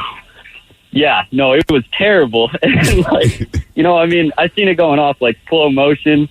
I collect myself, look over the side, I'm like, header, luckily there's nobody underneath me, but it hits this brand new electrical cover panel that they had just put in for some underground electrical stuff, this big old steel plate. Just hits that and explodes and freaking, just a cacophony of noise from it. And my deck foreman looks out from the floor underneath me. He's like, "What the heck was that, kid?" And I'm like, "You don't want to know, man." Well, at least it was just water, Yeah. Yeah, he's like, "Get down there and clean that up before the safety guy sees it." Okay, let me ask you a question. I run all the way down, and I'm cleaning it up, and there's the head safety guy standing right behind me. He's like, "That." I was like, "Oh, I don't know. I don't know what it is." Did any of the bottles survive a 9-story floor without breaking open? There was probably like 6 or 7 of them. That's impressive. Made it into my bolt bags and back up to the 12th story. But man, it was a mess. Okay, yeah, I bet it was. Yeah, luckily nobody got hurt, so that's the good part of the story. But yeah, I was kind of on the chopping block the rest of that job. Yeah, I mean, things happen though. You know what I mean? It's not intentional. That's right. It's not intentional. I mean, thank God nobody got hurt. By the way, somebody here, you're talking about peeing on people. Somebody says, I was at a party in the woods, accidentally peed on a girl, passed out in the bushes in the dark. Which reminds me, I have peed on someone unintentionally. Teenagers, we buy whatever booze we can find, and we're kind of partying. It was in downtown Baltimore, but you remember where the riot police showed up to take me away or whatever? Correct. So it's that same spot, but at night, there's nobody there, man, and you're kind of above the city, and we're drinking. Well, they have all these planters and stuff, and there's this huge one. I remember take a leak, turn around, and I'm like peeing into what I thought were bushes, and all of a sudden you just hear, "Hey!" I mean, it scared the crap out of us. And it's this homeless dude and corduroy pops out of there, man. And I mean, just like, "What are you doing?" I'm like, "Dude, I didn't know you were there, man." He's like, "Okay." Like, he understood, but I was just like, "Dude, I'm so sorry. I did not realize you were there. My bad." My bad. Yep. Hello, Billy. Welcome to the men's room. Hello, men's room. Hola. So, last year, Thanksgiving, I'm getting my dinner ready and everything's going out. And my son comes upstairs and says, Dad, comes downstairs, rather, says, Dad, the toilet's overflowing. I've been plunging and it's overflowing. And as he did, I started seeing water coming from the light fixture over the kitchen sink. Mm-hmm. So I'm thinking, Thanksgiving dinner ruined. So I go upstairs and I just plunge. The toilet finally clears, but there's still water running from the light fixture. So I call my oldest son, whose father-in-law is kind of a fix-it man, and he says, "Oh, no worries, it'll stop." He just plunged so much to where it overfilled the pipes and was bypassing, I guess, the that seal in the bottom of the floor or whatever. But I'm gonna tell you, man, I was panicking because I had an old army buddy coming over for Thanksgiving dinner with his friends. Yeah. And by the way, I'm a 2-plunger guy. After that mess, I got one for the kitchen and one for the bathroom. Yeah, smart man. Yeah. And somebody let us know. I did not know. I honestly did not know this. Somebody said, you guys know there's two different types of plungers. I'm like, what? One is for your sink, one is for the toilet. Is the one I have for my sink then the one that's like the clay-colored rubber that's got the wooden handle? Now, I grew up with that as always using it on the toilet, so my assumption that's for the toilet. But I don't know. I don't either. And somebody else pointed out, they're like, hey, man, because we're all talking about the water, just like he was saying. Going over the top, they were like, turn off your water behind the toilet, dummies. Correct. That was my problem. That is a good call. I didn't realize Look, when my dad blew my we toilet. just didn't think of it at the time, but you're 100% correct. I was spinning mine, and I thought I was stripped. Because everyone I'd ever dealt with before was a thread. Right. This was a push-pull.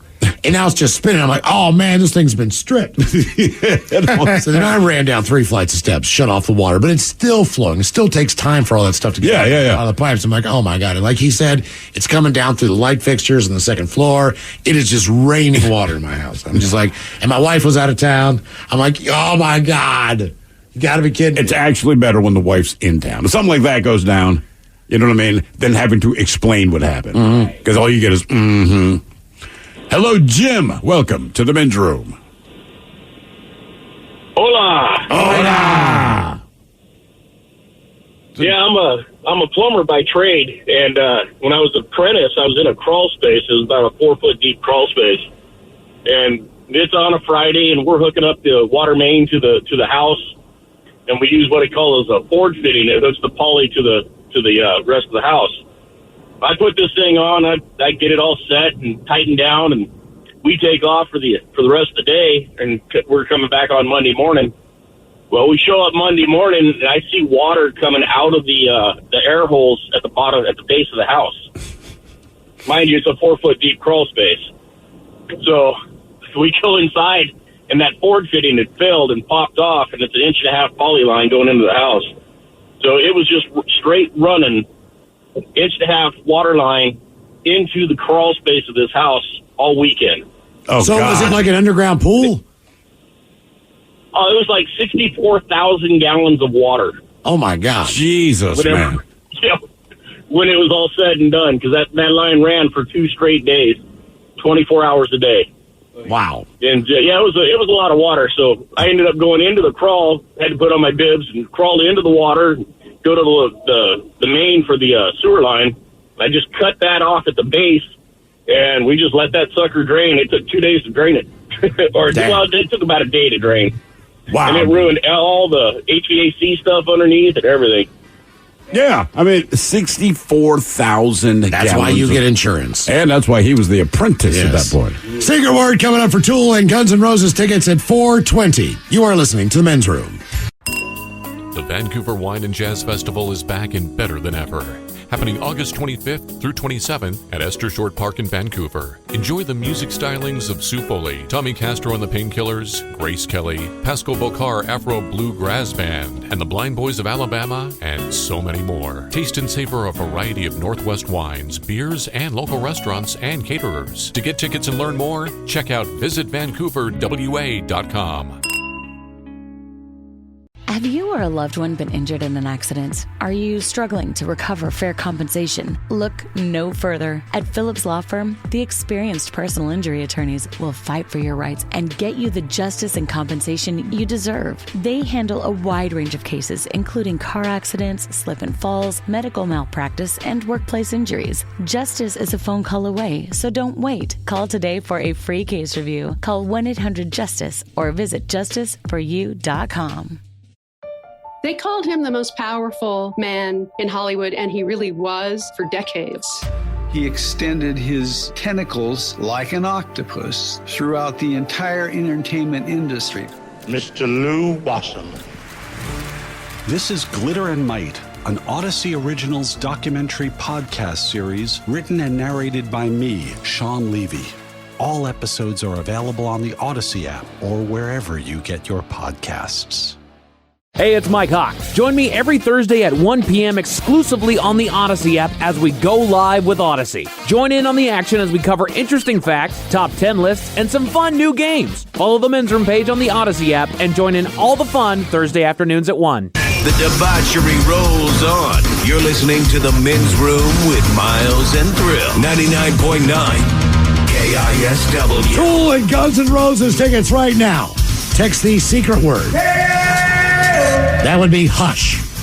To 206-803-ROCK. Again, the secret word is hush. Hush. To 206-803-ROCK. H-U-S-H. Yes. Hush. Not all the other things you guys have been texting all day. My God, man. No reason. Even though we tell you the look at contest starts at 4:20. And Yeah, I'm like, Agamemnon. And it shows up like 800 times. exactly. Like, nobody said that. It's hush. Yeah, and now. Like the puppies. Right. You say hush, I think puppies. Text hush to 206-803-ROCK. All right, do we have time for a few emails from the men's room at KISW.com? You've got mail. You've got mail. Should be noted, next chance to win coming up at 7:30 tonight. Oh, that would be the lovely Taryn Daly. Lovely Taryn Daly giving you another chance, but text hush right now to 206-803-ROCK. Taryn has another pair. That would be for both shows. Tool and Guns N' You Roses. talking about a breast or you at talking about 7:30. Oh, come on. Well, he said she has another pair. Typically, we just say, hey, man, nice pair. You know? You're not talking about fruit. Yeah. I'm going to say that. Next time someone's eating a pair, hey, nice pair. Of shoes. Of shoes. What the hell is wrong with you? Well, that's Dumb and Dumber, right? Like, great Hooters. Yeah. And he's like, the owl. Right. I say stuff like when they're carrying a big box. What a big box you have. That's the biggest box. Come on. Damn, man. Somehow that seems much harsher. It is, but he does it all the It's time. a big box. I've heard him say that, like, because we have a UPS store in the lobby of the building.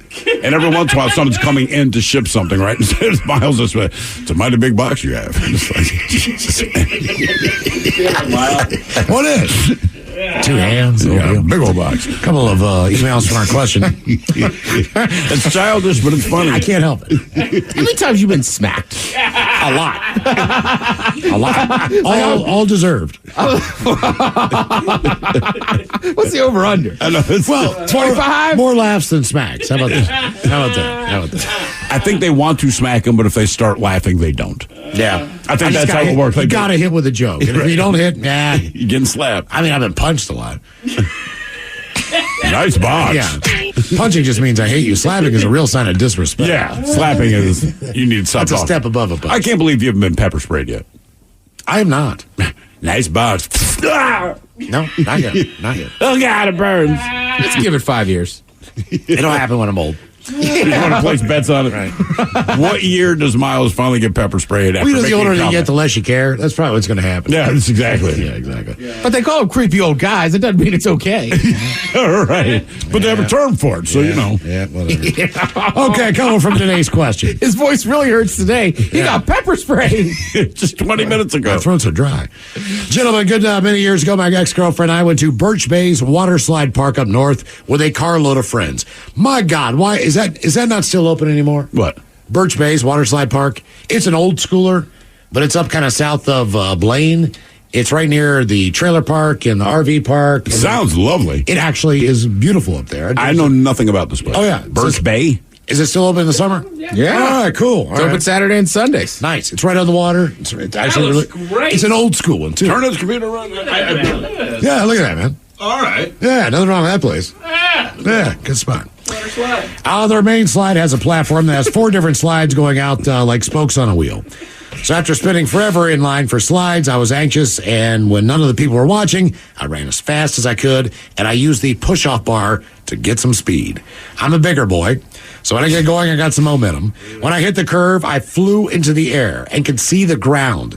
I was pretty sure I was going to fly off, but instead, I came back down awkwardly, and with all my weight, landed on my right big toe and completely snapped it. This was the first slide of the day, and we just got there. I hobbled to the first aid station. Their first aid kit had 2 Band-Aids and a gauze pad. Not even an ice pack. I wasn't the driver, and they all thought I was an idiot, and the park would not let people back in, so they made me sit there and pay them for the whole day. I don't talk to them anymore. That from Terry. Well, Terry, it was the beginning of the day. You sprinted as fast as you could, then launched yourself down there and broke your toe. Like, sorry, Terry. Like, I'm not leaving that park either. I agree. I know it sounds terrible, but hey, man, if you can't do it at the beginning, right? You do it toward the end. You go, hey, man, maybe we should leave. The beginning of it, like, Terry, you can be in pain, brother. Yeah. Bros, what did water have to do with the back of my Navy days? I served as a boatswain's mate. A boatswain's mate. Do we know Navy terms? Negative. I don't. They all work on the boat. Okay, aboard an aircraft carrier. Duties include being a helmsman. Okay. Which is? Anybody? You're on the helm. Ted, you're the helmsman. We have a lot to learn. Makes the mayonnaise. Okay. And very good. Yes, but that only is exactly on the East Coast. East Coast. It's best foods. It's best foods if you learn down at Penalty. He's the best foods boy. Yeah. Sure. Okay. Driving the ship to doing underway replenishment or unreps. One time while we were doing unwrap, maybe it is, I was in the hangar bay and took on a big wave that crashed through the hangar bay and got soaked. Luckily, no one was taken out to sea that day. That's what I was going to ask. Now I drive lawnmowers. That from Pangea Joe. Now I drive lawnmowers. Nobody was taken out to see that. Yeah. There were 8 of us in here. The wave hit. There were 6. Guys, back in the day, my 30s, I was water skiing with my brother and his wife. It took me about 10 times to figure out how to get up. Got that figured out and started to dig my left ski hard into the water, shooting me all the way to the right where the water was calm. I'm skiing along, all nice and cool, when a fish jumped out of the water in front of me and scared me so bad that I wiped out and skidded and flipped across the water for what seemed like a mile. Got hit by the skis, few cuts, and the water ripped my shorts off of me, leaving me naked in the water. Shorts were found, and I was done skiing for the day. That from the Elk Plain Drifter. Naked in the water sounds like a real bad Lifetime movie. How's that fish jumping out of the water? Meredith Baxter Burnian, naked in the water. I can't come out the shore. I'm naked in the water. Will she ever walk out of the water? It's a fish, dude. Whoa, fish. I'll mess with this water skier. I'm a fish. I weigh 2 pounds. I'm a fish. Oh, he's got his line out. You get any bites that day? Couple of oh, look at his worm. Couple of birthday requests. Get off my penis, fish. Yeah. Last words I heard before I drowned. Guys, please wish my friend, the second dirtiest man, Nicholas, a very happy birthday for his 35th. How about some dirty Germans with their interpretation of a scoop tuggy? A Pat Sajak, she wants a D.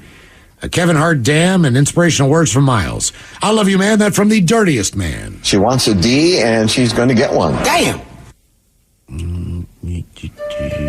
Yeah, I'm not sure what the scoop tuggy is, but to my mind it involves testicles and 2 fingers. Yeah. Also, yeah, we're all imagining the same thing. I'm also pretty sure I heard him on one of the newest rap tracks out of Atlanta. Oh, Scoop Tuggy. He's featuring Scoop Tuggy. Little Scoop. Scoop Tuggy. Small Scoop Tuggy. Is it still that trap stuff? Yeah. It is. They cannot get rid of that beat, can they?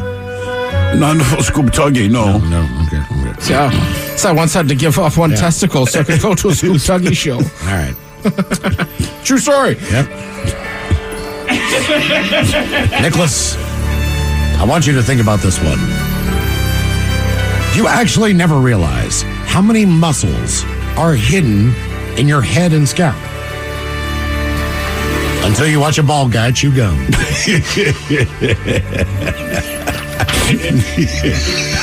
There's 3 of us in here, dog.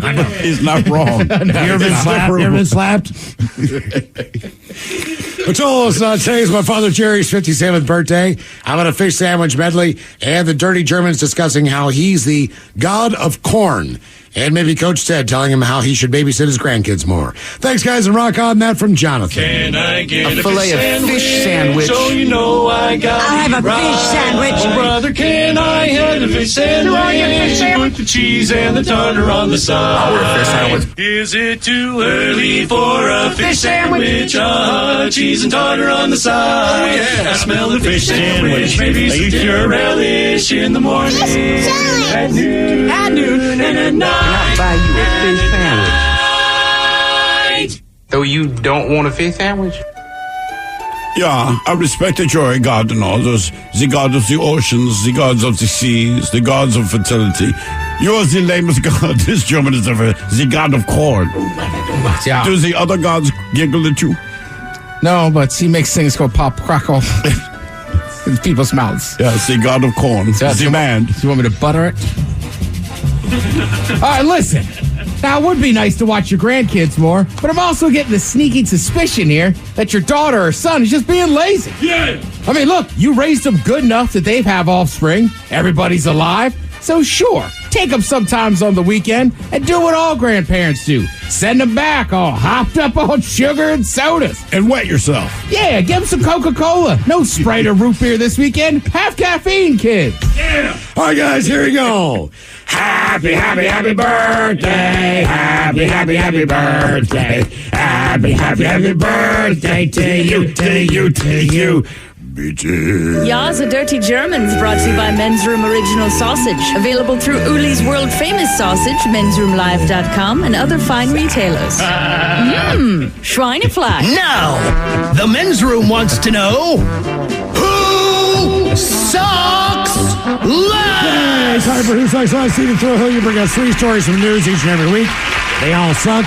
It is up to us to determine, out of these 3 stories, which one sucks the least. By the way, if you happen to follow KISW on Twitter, the debate is already underway on Who Sucks Less. Yes, indeed. 2 of these stories, I believe Mike brought up in his very own headlines earlier this week and last week. One of them is fresh and new. Now, the first 2 stories fall under the category of why are you wasting our time? Yeah. Let's start in Germany. You might remember this story. The German court says it is giving an 82-year-old man a last warning. Your final warning, man, to avoid jail after he was found guilty of drug dealing, despite 24 previous convictions. The retired man who said he wants to improve his monthly pension was busted selling weed. He was handed a suspended sentence by the court. Now, prosecutors asked that the court impose a prison term of 34 months in view of the man's lengthy criminal record and an existing suspended sentence. But judges say they would make an exception for the 25th time and classify the latest crimes as less serious offenses due to the man's particular circumstances. He has no particular circumstances. He's a goddamn drug dealer, which, look, I don't have a problem with drug dealers. I'm just saying, you've busted him 24 previous times. The judge says, hey, this is your very last warning. Why are you wasting our time? Why are you wasting our time? Now, why are you wasting our time? Part 2. Miles, actually, can you cue up some sad music for this? Sure. Oh. No, it just, okay. Police officers found 37-year-old Tony Peralta earlier this month sitting on a curb where he borrowed a cell phone so that he could call 911 and confess to killing his landlord 15 years earlier. He told him he's tired of covering it up, tired of living with a lie, tired of being overwhelmed by guilt. He agreed to take the officers to where the buried body was before standing up and volunteering to be handcuffed. Quote, I confess, man. I confess. I don't want to live life anymore without confessing. Now, the officers and detectives who talked to them, they asked them all kinds of questions about when the killing happened, how did he do it, why did he do it. At times, authorities asked him, was he making the story up? Are you leading us on a wild goose chase? He wasn't providing many details. Peralta said, quote, there's a dead body in there, dude. He told one officer while in the back of the patrol car parked in front of the home that he once shared with 69-year-old William Blogdet, who was last seen by his family in December of 2008. Investigators said they obtained a search warrant and they found a boot, bones, and dentures after removing plywood floorboards from a house that was located kind of behind the initial house. Well, the dentures, they were compared to this guy's dental records, and it led to a positive identification. Peralta told the officer that Blogget, he was a good man, and that he's took his life for no reason while high on meth. Quote, I don't have an excuse, he said. So Peralta was arraigned on a charge of first-degree murder. He pleaded not guilty. Then why are you wasting our time? You called the cops after 15 years to tell them about a murder they weren't even investigating. You led them to the body. They charge you just not guilty. Yeah. What are you doing? I don't know why that irritates me. Like, Jesus Christ, man. Why didn't... Sorry. And our last story, we brought the story up earlier this week. You might remember this one. A mountaineer. Sorry, man. I'm just laughing how the music came out. Not a good word for him. It's like, yeah, all right.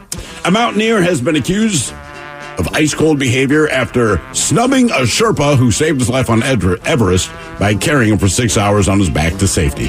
Climber Ravichandran, who goes by the name Ravichandran Everest, or Ravi, he was attempting to scale the world's tallest mountain when he fell dangerously ill and collapsed not far from the peak. Well, footage shows how the Sherpa wrapped the stricken mountaineer in a thick cover, hoisted him on his back, and painstakingly trudged through the snow to get him off the mountain so that he could receive the urgent medical treatment that he needed. The heroic Sherpa hadn't even been employed by Ravi, but he halted his own client's expedition in favor of saving a stranger's life. Now, when the rescue man, when he was in the hospital, the Sherpa reached out to him. Hey, man, heard you're in the hospital. I'm glad you're alive. I wish you a speedy recovery. This was on Instagram. Yeah, Ravi blocked him on Instagram and keeps downplaying the severity of the whole thing.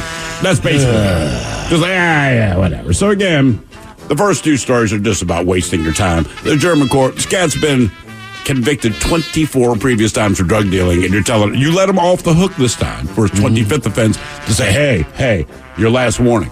Obviously, that does not mean anything to the guy. Put him in jail or don't, but Jesus. We have Tony Peralta, that's the guy in New Mexico, confessed to a killing 15 years ago. Took the cops to the body. They confirmed it's the guy that he said it was. They hit him with the first-degree murder charge, so of course he pleaded not guilty. Yes, I confessed I took you to the body, but not guilty. Why are you wasting our time? And then the Everest climber, who was saved by a Sherpa, not even his own Sherpa, carried 6 miles through the snow on this man's back. And when he reaches out to you on Instagram, you're like, F off. And I think the old guy in Germany, just, number one, he's selling weed. But, this time. And they keep letting him off. Every single time. So I don't know, yeah, I guess that sucks. He is wasting time. They're wasting time. I feel like the court's wasting time. He's not wasting time. And I can make the argument the murderer, that's probably just his lawyer said, even though you've confessed, plead not guilty. Maybe. Yeah. I mean, but that still just seems tough. Like, dude, I confessed and took them to the body. I'm going to go with the weed dealer.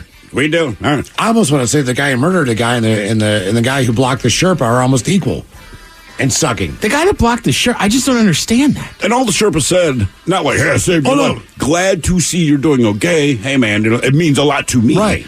Like, I'd spent all this time. We did not make the summit. We, stopped, helped you, put your ass down there. 6 miles in the snow on Mount Everest on my back. Right. And you blocked him on Instagram. I mean, it's just like, damn, man. I mean, the sad part is next time they're going to think twice about helping somebody. That is true. Not in our group. You know what, Ted? I agree with you, actually, man. The German drug dealer or the court, I don't know which one I think sucks more out of that, but just like, Jesus. Age. Debate continues on Who Sucks Less if you follow KISW on Twitter. You are listening to The Men's Room.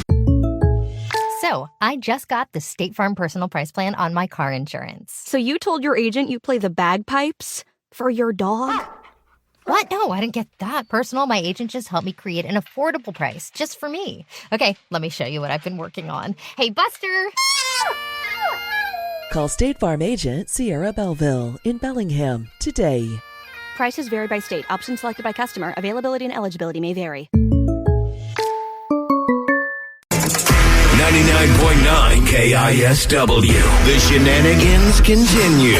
This is the Men's Room with Miles and Thrill. Coming up, we'll drink your toast for the shot of the day. And we do have your headlines on the way at 5:50.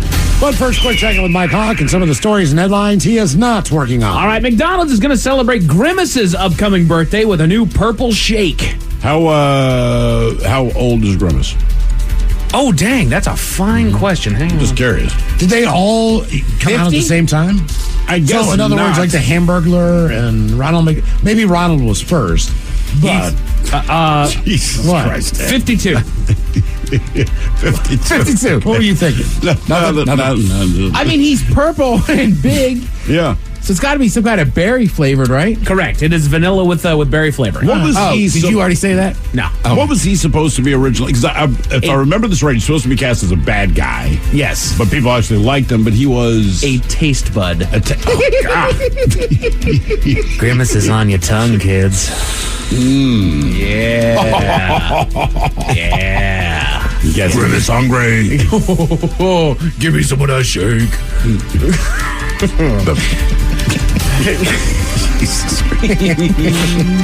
There's a list of American cities that deserve, quote, wait. Be okay? How you doing, Ted? You feeling good, buddy? Happy birthday. It's me, Grimace. How you doing? Do you know I never wear pants? I used to be a bad guy. You want me to be a bad guy? I'm so bad. Grimace is bad. You should spank Grimace. Come and taste this bud.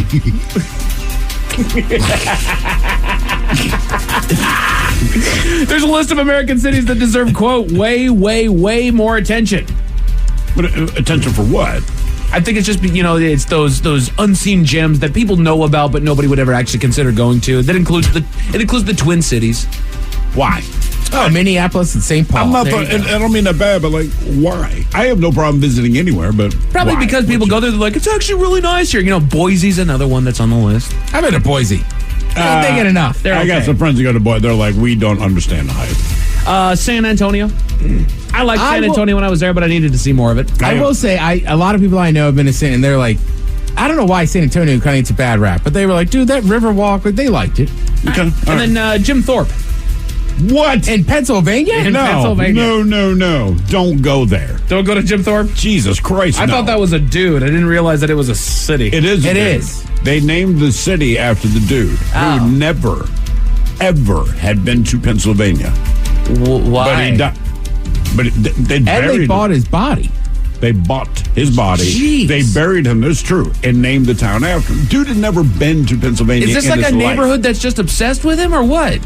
I think they was probably trying to get tourism or something in. I don't know if they still have the body. Got Jim Thorpe. I think they still have the body. He's Native American, so the tribe has been like, can we please have his body back? And they're pulling in England. No. Yeah. Yeah, I mean, honestly, the dude never even went to Pennsylvania. Never had anything to say about Pennsylvania, but they bought his body, buried his ass there. Jeez. Named the town Jim Thorpe. And it's a cool town. Is it? It's one of the coolest towns of PA. Really? Yeah, it's like Delray Beach. Okay. It's kind of got that vibe to it. I still don't want to go. Yeah, seriously. I just don't like Pennsylvania. That has been well stated on this program. I know. That you do not like Pennsylvania. Those were the first words to my wife when I met her. We were talking. I'm like, where are you from? And she said, what the hell's that? Tawanda's the name of the place. She's like, it's in Pennsylvania. And just instinctively, I said, I effing hate Pennsylvania. Oh, no. So that's how it started. Now we're married. Yeah, deep. My buddy Burris, he lives right up there in that area, like Jim Thorpe. Like Red Lion. I forget which one. 22% of men have slept with a stuffed animal as an adult. That bothers me. We were talking to somebody about this earlier, from the end, right? Yeah. And she goes, well, man, isn't it just like replacing the pillow? I said, no, because a pillow is utilitarian. Correct. And she made the point, a lot of guys hug pillows. I'm like, wait, but the pillow's already on the bed. Sure. Mm-hmm. A stuffed animal is something you're bringing Joe is my pinky. I mean, I don't know. Look, to each their own. I'm not going to shame you for it. I just don't get it. You know what? I can see their point, though. You know, okay, so the stuffed animal's on the bed, therefore it's just another pillow. At the end of the day. That doesn't work for me, Mike. Man, I got squishmallows on my bed, man, and they make for really good snuggles at night. But nice. I know what those are only because my daughter loves those things. Yeah, they're very comfortable. They are very comfortable. They're very big, too, and I can get my big old arms around it. I just don't want it in my bed. Do you sleep with a squishmallow? Yeah. Do you? Yeah. For real? Yeah. You got the squishmallow? I do. Does it have a name? Yeah. It's a lion, and I call him Richie. Richie? Lionel Richie. Oh, Jesus Christ. Oh, my God. But it started because my wife got one, this little bee that was named Sunny, and she got tired of me because I'd sleep on the thing all the time when I was in bed because it's more comfortable than your average pillow. They are very comfortable. And she got so tired of it that she bought me one. So that's why, yes, what have is the pillow? It's called a squishmallow. Squishmallow, yeah. And I cannot explain how comfortable Have you they slept are. on it? No, because it's still. Here's my problem. If they just made a pillow out of squishmallow material, I'd be like, cool, because they are super comfortable. I don't want like another face. Can someone get Steve a squishmallow? No, do not get me a goddamn. Let's get him a squishmallow, and then he can see the magic. And if for you himself. do, my daughter would steal. Seriously, her bed is populated with those things. I'm in the market for a good pillow. Are you? Oh yeah. Dude, squishmallows are where it's at. Okay. They are stupidly comfortable. They are fantastic. Really are. I cannot believe they don't. Squishmallow? Squishmallow, yeah. My mother-in-law got one in it, and she completely flattened the thing out with how much she uses it. Oh, really? Squishmallow Jim? She got a cat. There you go. No, it shouldn't be. Yeah, there you that go. thing? There you That's go. a pillow? Yeah. It is. Oh, no, I want a pillow, man. Right, that's Dude, what it I'm is a saying. pillow. It's just a little friggin' animal, too. Pokemon. I also sometimes I sleep with a pillow in between my legs. Yeah. I feel weird doing that to a squishmallow. I agree with that. That feels disrespectful to do it with someone with a face. Yeah. I'm with you on there. Oh, no, that's where the squishmallow's going. Well, just stop. Here, baby. All right, Pikachu. Get a mouthful of thrills. Back. Good night. Pizza Hut Japan has just debuted a wiener coffee pizza. What is that? Is that hot dogs and coffee and pizza? I think so. I don't know. It's getting weird over there, man. Wiener coffee. Would you drink wiener at Starbucks? New wiener coffee. Speaking of wieners. Ask how we stir it. I feel like everybody in this room has owned a dog at some point in their life, or at least been in the care of a dog. But you know what? There are those out there that give dog owners a bad name. They have rude behaviors that need to quit. The Men's Room Top 10. The Men's Top 10 rude habits dog owners need to stop now. Stop dressing them up. They can't tell you that they think that you're an idiot, even though they know you're an idiot. So the next time you get the right idea to dress your dog up like Alice in Wonderland, stop. And remember the awful outfits your parents put you in. You hump. So there's the 10 rude habits. Hard disagree. I love seeing dogs in little costumes. Sweatshirts. There you go. I think it's funny, but I would never do it to my dog. I told you I dated a girl that had a small dog. I got into it within like a month. I started ordering them Maryland clothes and stuff. You're that guy, though. Yeah. I do believe, like, you, I know that you would be the guy where every day, like, your dog has a new outfit. Man, for Molly, Taco Tuesday, brother. That's right. She's got a thin enough coat that putting a sweater on her is not a bad idea. No, it is. First of all, she's Molly. Sure. Just understand my dog. If you put it on her, she's going to eat. Dude, I guarantee you And she'd then I'm love it. picking up poop covered with yarn. But she would look tough with like a puffy jacket. I'm going to talk to your wife. We're going to get her a sweater or something like that, man. I know she'd love it. Get Do your not dog put a my goddamn jacket. dog in a sweater. Get Miles a squishmallow. Game on. Done. Game on. Let's go. I'll sleep with. 10 rude habits dog owners need to stop. Number 10 being allowing your dog to jump up on other people. I think that kind of speaks for itself. Well, just knock it off. I think most people try to maintain My dog in Seattle. jumps in up. Seattle. I never will. Not when we're out for a walk, but if you walk into my home, it's what she does. And I tell her to get down. We do all the things you can try to do. Either she does not comprende inglés, she does not care. I don't know what it is. It's what she does. If a dog jumps up on me, that tells me the dog likes me. Assuming it's So I just grab him by the hand and go, "What are you doing?" Sure. Yeah.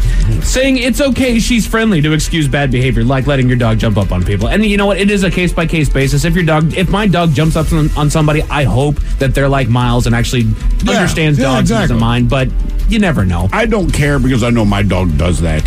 And it drives me freaking crazy. Sure. But after 4 years, I'm like, I don't know what to tell you. I don't mind. I just generally try to push them down just because I know Absolutely. the owners don't want them to do it. Yeah. Correct. So I just try not to encourage it. Letting your dog off leash anywhere that isn't a dog park. That's just a bad idea. I know of dogs that are out there that are not friendly towards other dogs. If your dog is off leash and runs up to that dog, at that point, that owner is now liable or they are responsible for their dog's reaction to your stupid dog running up and setting them off. Yeah, So 100%. I agree, man. I'm guilty of it. I've done it. I did have a dog years ago and never walked this dog on a leash. Just real quick. So this dog never walked on a leash, never thought to. Big ass Belgian Shepherd. Super loyal, super smart. And I'm getting the Sunday paper. Yes, this is like 1990, whatever. But there's a store about 3 blocks away. The dog walks with me to go to the store. To get into the store, you had to walk downstairs to go in. Okay. I tell the dog, hey, sit. She sits down. He sits down. I walk into the store. I buy the paper.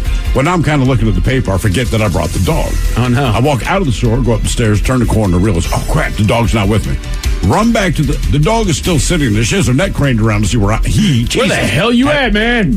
But until you said, like, come, you know what I mean? Like, the dog just sat there. And I'm like, you cannot possibly be this good. Good dog. But he was. I mean, that dog, and I had nothing to do with him. That dog was just fantastic. The first dog that I had an encounter with was my grandparents' dog. Quick story. She was a golden lab, a golden retriever, one of the best dogs ever. Her name was Sasha. She was so well behaved that when my grandparents left on vacation, they just took her food bag because they knew that she'd ration herself, and they rolled the edges out so that she could just free feed. They came back after a week-long vacation. She hadn't touched a piece. Wow. Damn. Wow. Then they started just pouring it into her bowl. Just eat something. My God. 10 rude habits dog owners need to stop ASAP. Dropping the leash to let your dog, quote, make a friend.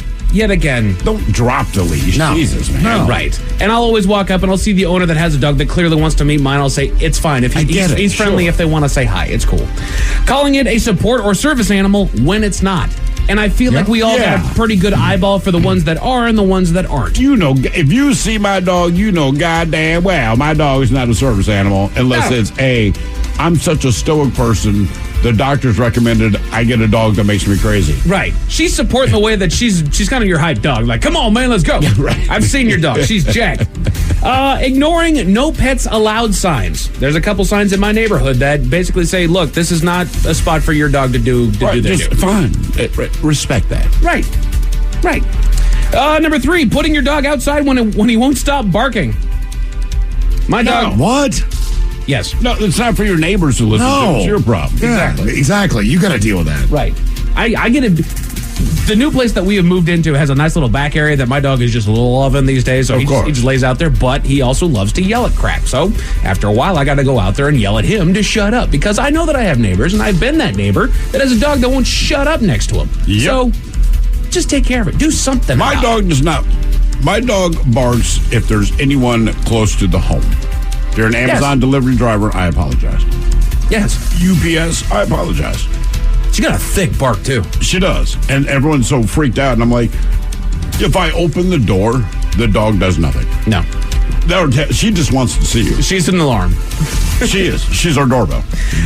Talking on your phone at the dog park. I did read the blurb about this one. It's not so much talking on your phone, but it's being at the dog park and then just not paying attention to your dog. Correct. Yeah, that's it. Correct. I was at a dog park just a couple of years ago, and I saw an incident go down because owners were not paying attention to their dogs. And sometimes dogs pick a boss. My buddy was going to kill somebody. Yeah. A dog attacked his dog. Oh, no. He was a very friendly dog. And was not like, just like, oh, yeah, whatever. And my buddy was going to kill him. Yeah. Yes. He was absolutely going to kill him. You will go there for your dog. He was like, I wanted to go to jail to beat this guy's ass. Right, because even after that, he didn't even care. And he could have. Oh, yeah. And he didn't. But the number one rude habit dog owners need to stop ASAP, and I fully agree with this one because I just don't get it.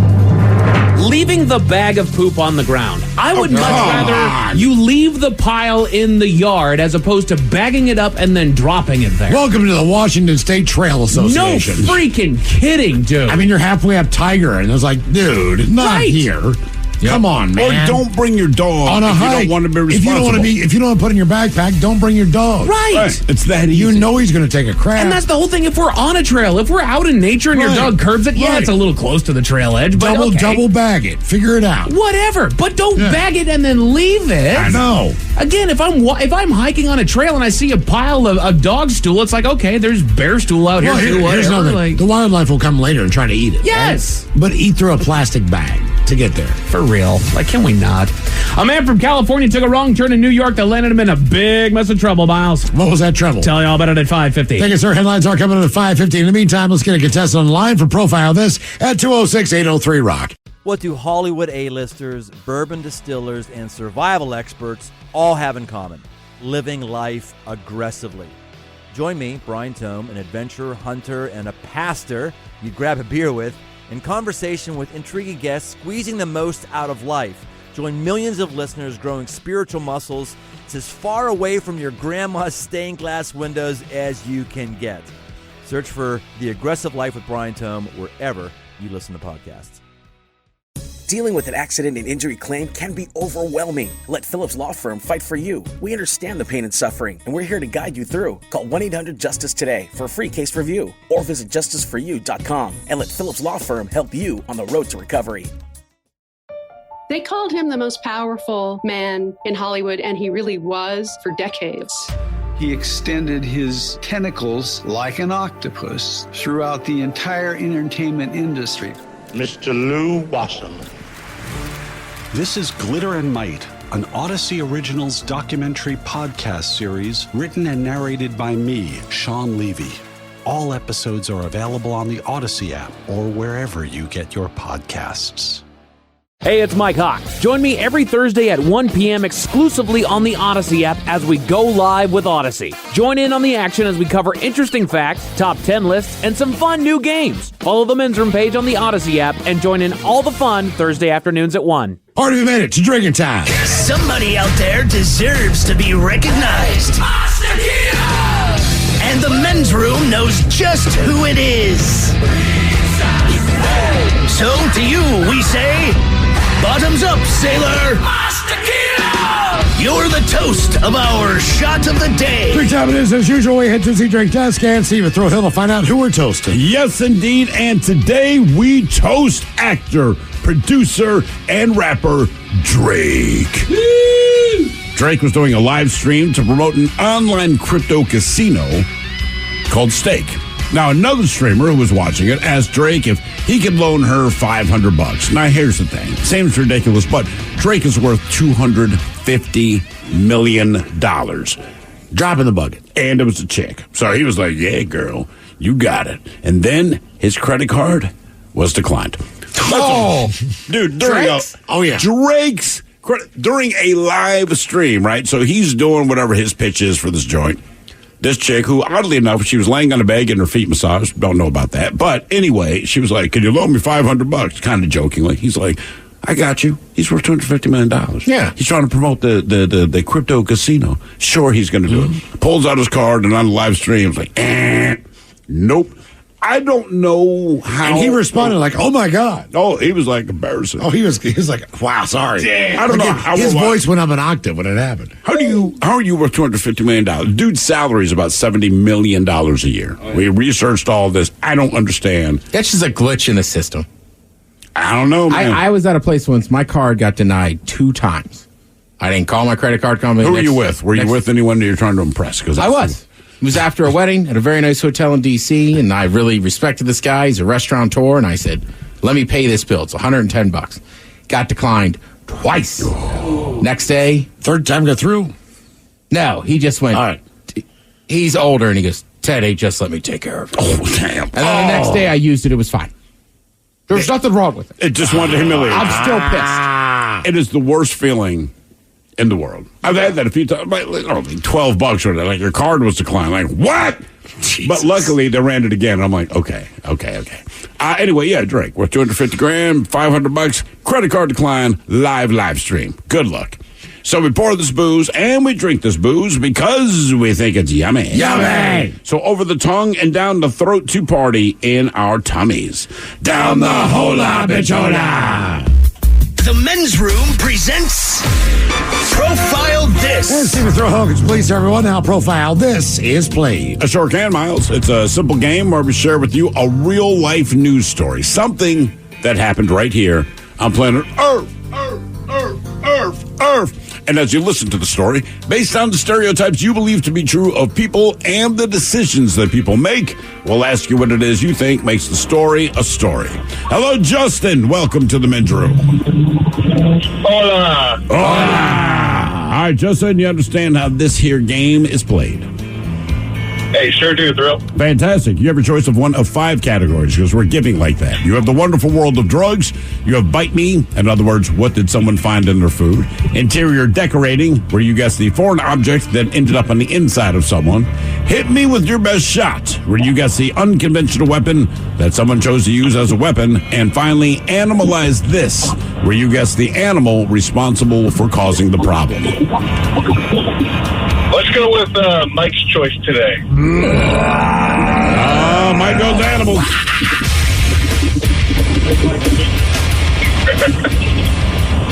All right, here is your story. Wildlife officials said that reports of an alligator sighting in Arizona's channel likely stemmed from the presence of a far more mundane animal. Now, rumors circulated on social media that the presence of an alligator in Lake Havasu's City Bridgewater Channel, well, they offered unclear photos taken at nighttime. It was sent to the Arizona Game and Fish Department. They depict an animal that some observers said resembled a swimming alligator. Now, local police also reported seeing an unidentified animal swimming in the channel, but they did not speculate to the species. Well, Tom Cadden with the Arizona Game and Fish Department, he said investigators did not find any evidence of an alligator in the area. He said the animal seen in photos is likely something else entirely. But the problem is, they still have no confirmation what the animal in question is or is not an alligator. Nevertheless, what animal are Fish and Wildlife guessing this animal is? An alligator, a beaver, an otter, or a large tortoise. So alligator, beaver, otter, or large tortoise. They can't confirm it, But what are they spinning that this thing might be?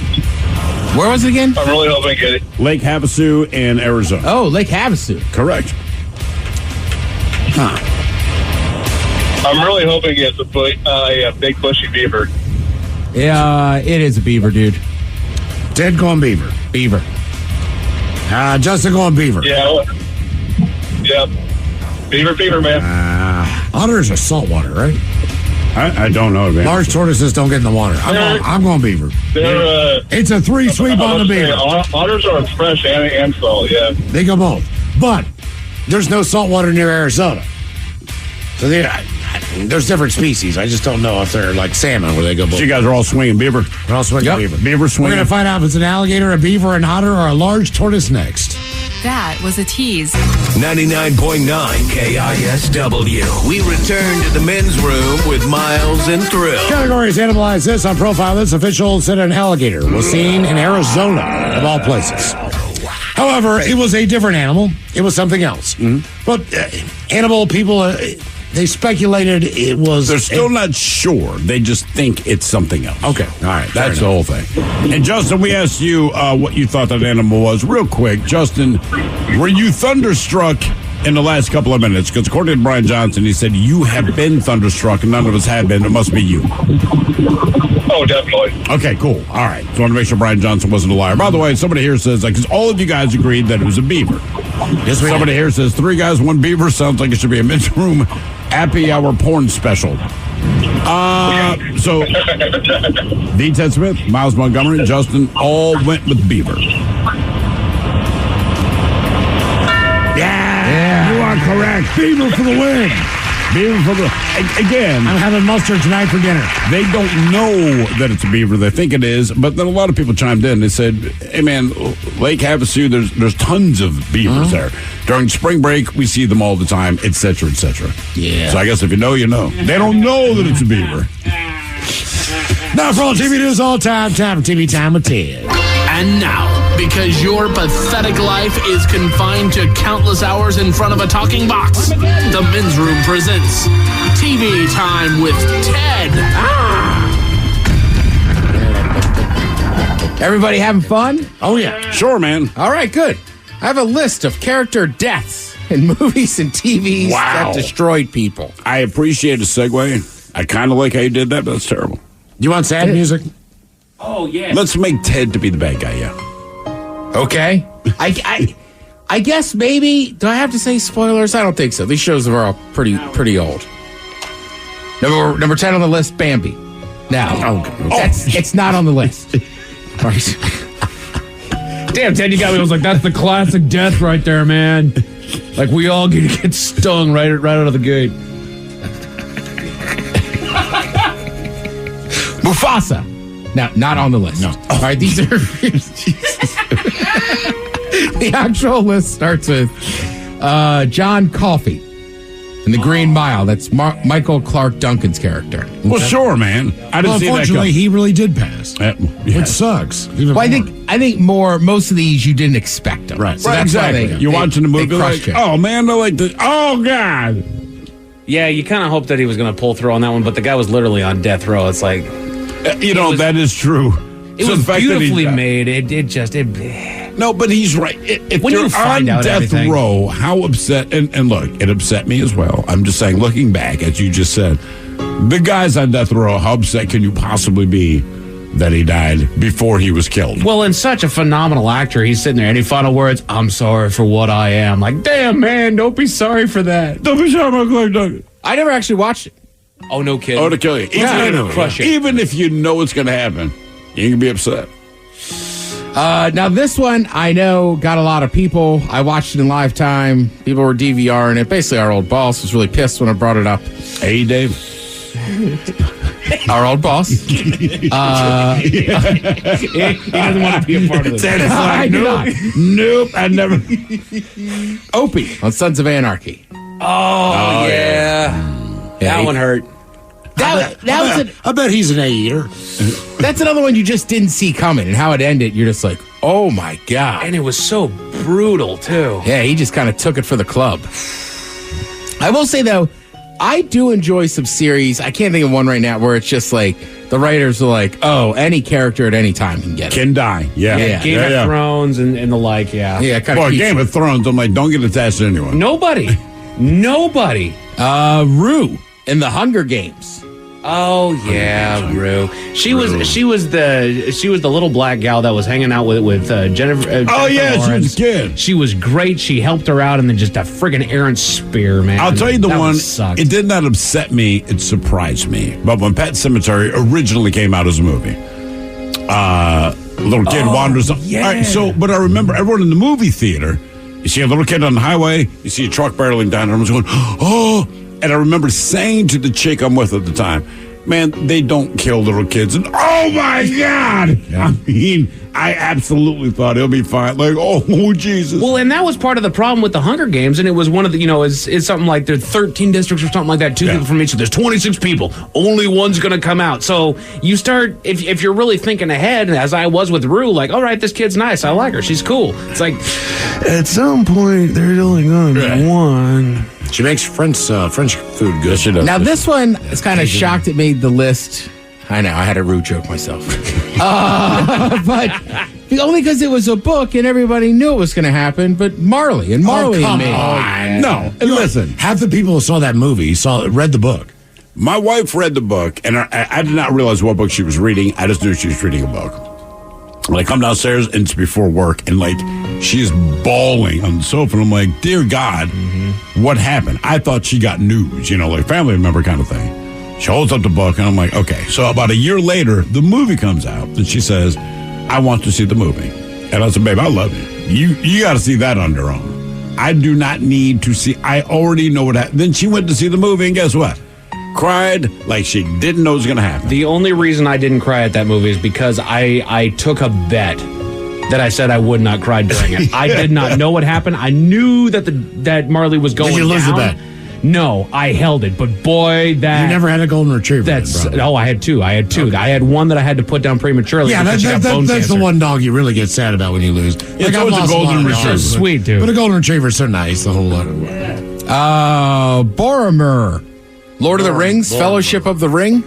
Boromir. Oh, Boromir. Yeah. Because the thing is Which that... dude was he? He was Sean Bean. He was so he was the son of the steward of Gondor, and he was of the race of man. And the whole thing is that he had a moment of weakness where the power and the evil of the ring corrupted him for a second. He tried to take it, dude, yeah. And then in the moment of redemption, he has this moment to save 2 of the hobbits, and he goes out there and he starts fighting like a badass. And then all of a sudden, he goes down in one of the most dramatic ways, dude. I know you're talking about, and that's why you don't fight for hobbits. Yeah, that's my rule. That was dramatic. I was a kid when I saw character deaths in movies and TV shows that destroyed us. Number 5 on the list: Cedric Diggory. Yes. Harry Potter and the Goblet of Fire. The problem with Cedric Diggory was not Cedric dying; it was his dad's reaction, because his dad was there, and the whole thing is that I'm sorry, I'm taking over this list here, but the thing is that after his dad saw him, because they're in this big old tournament, and all of a sudden, bam. Cedric shows up, and his dad loses it in one of the most real ways that you've ever seen. Like, that was devastating. He's like, my boy! And he's sitting there screaming Mike, about it. have you seen Up? Yes. Okay, calm down. Jesus. Horrible. Oh, man. Ellie from Up. Dude, breathe. And here's the thing with Ellie. Breathe. Awful. Breathe, Mike. If you have not seen Up, Ellie dies in the first 5 minutes. Yes. I mean, really? but the way they set up the movie... So my wife kept saying, apparently it's really, really good. Let's watch it. Fine. Watch it with the kids. And they kind of do this time-lapse version of one of the main characters' lives, right? A happy life. Man, right. And I'm watching this thing, and I mean, you're 5 minutes into the movie, and I'm just like, oh, Jesus Christ. That is the brilliance. Oh, my God. The fact that they could get you so attached to a character that you haven't known for 5 minutes. Never said a word. Like, this is like one of the best marriages ever. She's adorable, God. man. I feel like I am just ruining Mike's day here. Keep talking to me, Ted. Fred Weasley or Wisely from Harry Potter Fred and the Weasley Deathly... from Harry Potter, because he's one of the twins. All right. So again, it was more of the reaction of his twin brother now seeing his brother laying there. And honestly, that was a screw up for the actors. The actor that portrayed the one that survived, looking there at his now dead brother, that messed with them a little bit. Well, you're doing these movies. You're looking at, because they are twins, right? It wasn't like CGI and all that. And they're telling you got to look at this guy. Who is your twin brother? he's going to play dead. But based on the drama of it all, like, this sucks. This man. is awful. The Walking Dead, Glenn. Happy to say I haven't gotten there in the series, but I know that it happens. And I know that it messed up a lot of people when they saw it too. And then the last one they say of list of movie and TV show deaths that destroyed us. Scarlett Johansson's character Rosie from Jojo Rabbit. Ooh, that was a tough one. Nope, I didn't see Jojo Rabbit. I never saw it. I don't know anything I mean, about maybe I'm heartless or watch different kind of movies. I think you're heartless. But like sometimes the gangster movies get you too. Like you guys have seen The Godfathers. Yeah, sure. Like when he has to kill Sonny, but you do. Yeah, that's not shocking though. Tessio was the bad one because you're sad that Tessio has betrayed the family. Then when he looks at him, he's like something. Right? What's he's like? Not even for me, Michael. And he's like, not even for you, Sal. Oh, hey, and then they whack him. Untouchables. Sean Connery. That's a good call. It made me more angry than sad, and I'm like, I had to remember, so if you're watching a movie, this is not a documentary, right? But you're just pissed. You are. That's a very good movie. I love that movie. I watch Untouchables all the time. Then the famous one, I think, is New Jack City, where he's got to kill his brother, and he's like, everybody's seen the meme where he's pointing the gun and the tears running down his eye. Yeah. So I don't know. Maybe I'm just watching different shows. Someone says Corporate Pile from Full Metal Jacket. Yeah, man, nothing about that movie. He was kind of wigged out, though, dude. Yeah, but that whole movie is depressing. I will say, I was doing door-to-door sales. I knocked on a woman's door. She was watching that movie for like a college course. Okay. Right? She wasn't like a college kid. And I said, are you watching this? And she goes, yeah, I've never watched it before. Like, this is super intense. And I was like, it was. But she was real nice. We start BSing. She's like, you know what? I like pizza. I'll buy the coupon book. And I said, what I never understood is why he just killed himself. Like, he hated the DI. And I mean, 5 minutes later, she's out on her balcony. Dad, oh, you forgot he killed him too. And I was like, oh yeah, I forgot about that. What about Bubba? Bubba going down, man. Bubba's sad. And it's not even How Bubba about, himself dying. It's Forrest Gump recounting. The one I remember is Coach from Cheers. Yep. That was tough. And he died in real life. So now you're asking these actors, like, hey, this actor literally died, but we're going to carry on the show, but we're going to address the fact that this guy died, right? I think for the actors, that had to be tough. There is. It happened with Peaky Blinders. One of the main characters, she had cancer and she passed away. Really? So that same thing. They had to like write her character off, but obviously, did they address it as a death on the show? The character died as well. But you're right. That's much tougher because, like, look, actors are very good at what they do, but that's raw emotion when you're talking about somebody who was actually this is someone I know. Back to Coach. And it's almost like you have to do it fictionally. You know what I mean? Like, we knew this person. This person died legitimately. To deal with the character, we're going to write them off. You could come up with anything, but no, we're going to say they died, which I guess is a form of respect, but as an actor, I would think that would be difficult. Another one that crushed everybody from Game of Thrones was Hodor. Oh, man. You know what? That sucked. He was a loud Barbie, right? So, but, I mean, Mike and I know what that means, but yes, he was. Mm-hmm. But, you know, you're just a general, all this dude said, all right? So, in Game of Thrones, a very fantastic show, very well done. All he said was Hodor. You find out what he was screaming about a little bit later. And what he was screaming about is what took his life. Correct. Right? And it's just, you felt, but this guy was here for multiple seasons. He literally said nothing other than Hodor. That show crushed a lot of people. And I won't say what it's, in case you have not watched it, Sure. but when you realize what he was talking about, what that meant, and then you see the scene he died, you're just like, I remember I was talking to my wife, I'm like, you got to be kidding me. I mean, like, no. This is not okay. Like, even with these spoilers, if you haven't seen Game of Thrones yet, go through that show because it is a world. Yeah, I used to watch this Shield. I think it was Clem. Like, one of those cops kind of found out something, and they felt they had to kill him. I mean, there's some tough ones. You're like, no, not him. Come on, man. I'll tell you what, man. I'm watching that show, Yellow Jackets, right now. I'm almost through what they have offered, but it's a messed up show. It's my kind of show because things are terrible, and I love that. But there are characters I did not expect they were going to kill off, and you're just like, Jesus, man. Wow, I feel bad. Some NBA action tonight. You got Game 3 of the NBA Finals. You got the Nuggets and Miami Heat. That's 1-1. Which actually is a pretty good series. Both games have been good and close. Okay. So. Hey, by the way, racist ass Ted. Somebody says, dude's Black Panther. Well, it's dead, so. It was a great tribute to him. I'll listen to the Men's Room radio channel on the Odyssey app. I just want you to look bad, man. Yeah, I was like, damn, man. I outrageous. watched Black Panther on a plane. Have you seen the second one? I have not, but I also watched Luke Cage. All of my favorite superheroes are black. Ted's got black friends. Thank you, Ted. We appreciate it. You're listening to the Men's Room. So, I just got the State Farm Personal Price Plan on my car insurance. So you told your agent you play the bagpipes for your dog? What? No, I didn't get that personal. My agent just helped me create an affordable price just for me. Okay, let me show you what I've been working on. Hey, Buster! Call State Farm agent Sierra Belleville in Bellingham today. Prices vary by state. Options selected by customer. Availability and eligibility may vary. The Men's Room returns with Miles and Thrill. Now, let's see what's happening in the real world. All right, here we go. GPS sends a man the wrong way into Canada with 400 pounds of pot in his car. Oops. Meanwhile, Florida residents somehow are shocked that a 5-foot alligator would end up in someone's yard. Man breaks into homes to steal sex toys as a birthday gift. Mom hands off baby at a grocery store so she can get into a rift. And a guy in Finland gets a $120,000 speeding ticket. It's time for your headlines. Now, it's time to hit the headlines. Here's my cock.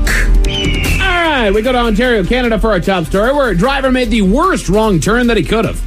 The driver hails from California and messed up punching in an address into his GPS while in New York that caused him to take a wrong turn, putting him in the line for the Rainbow Bridge border crossing into Canada.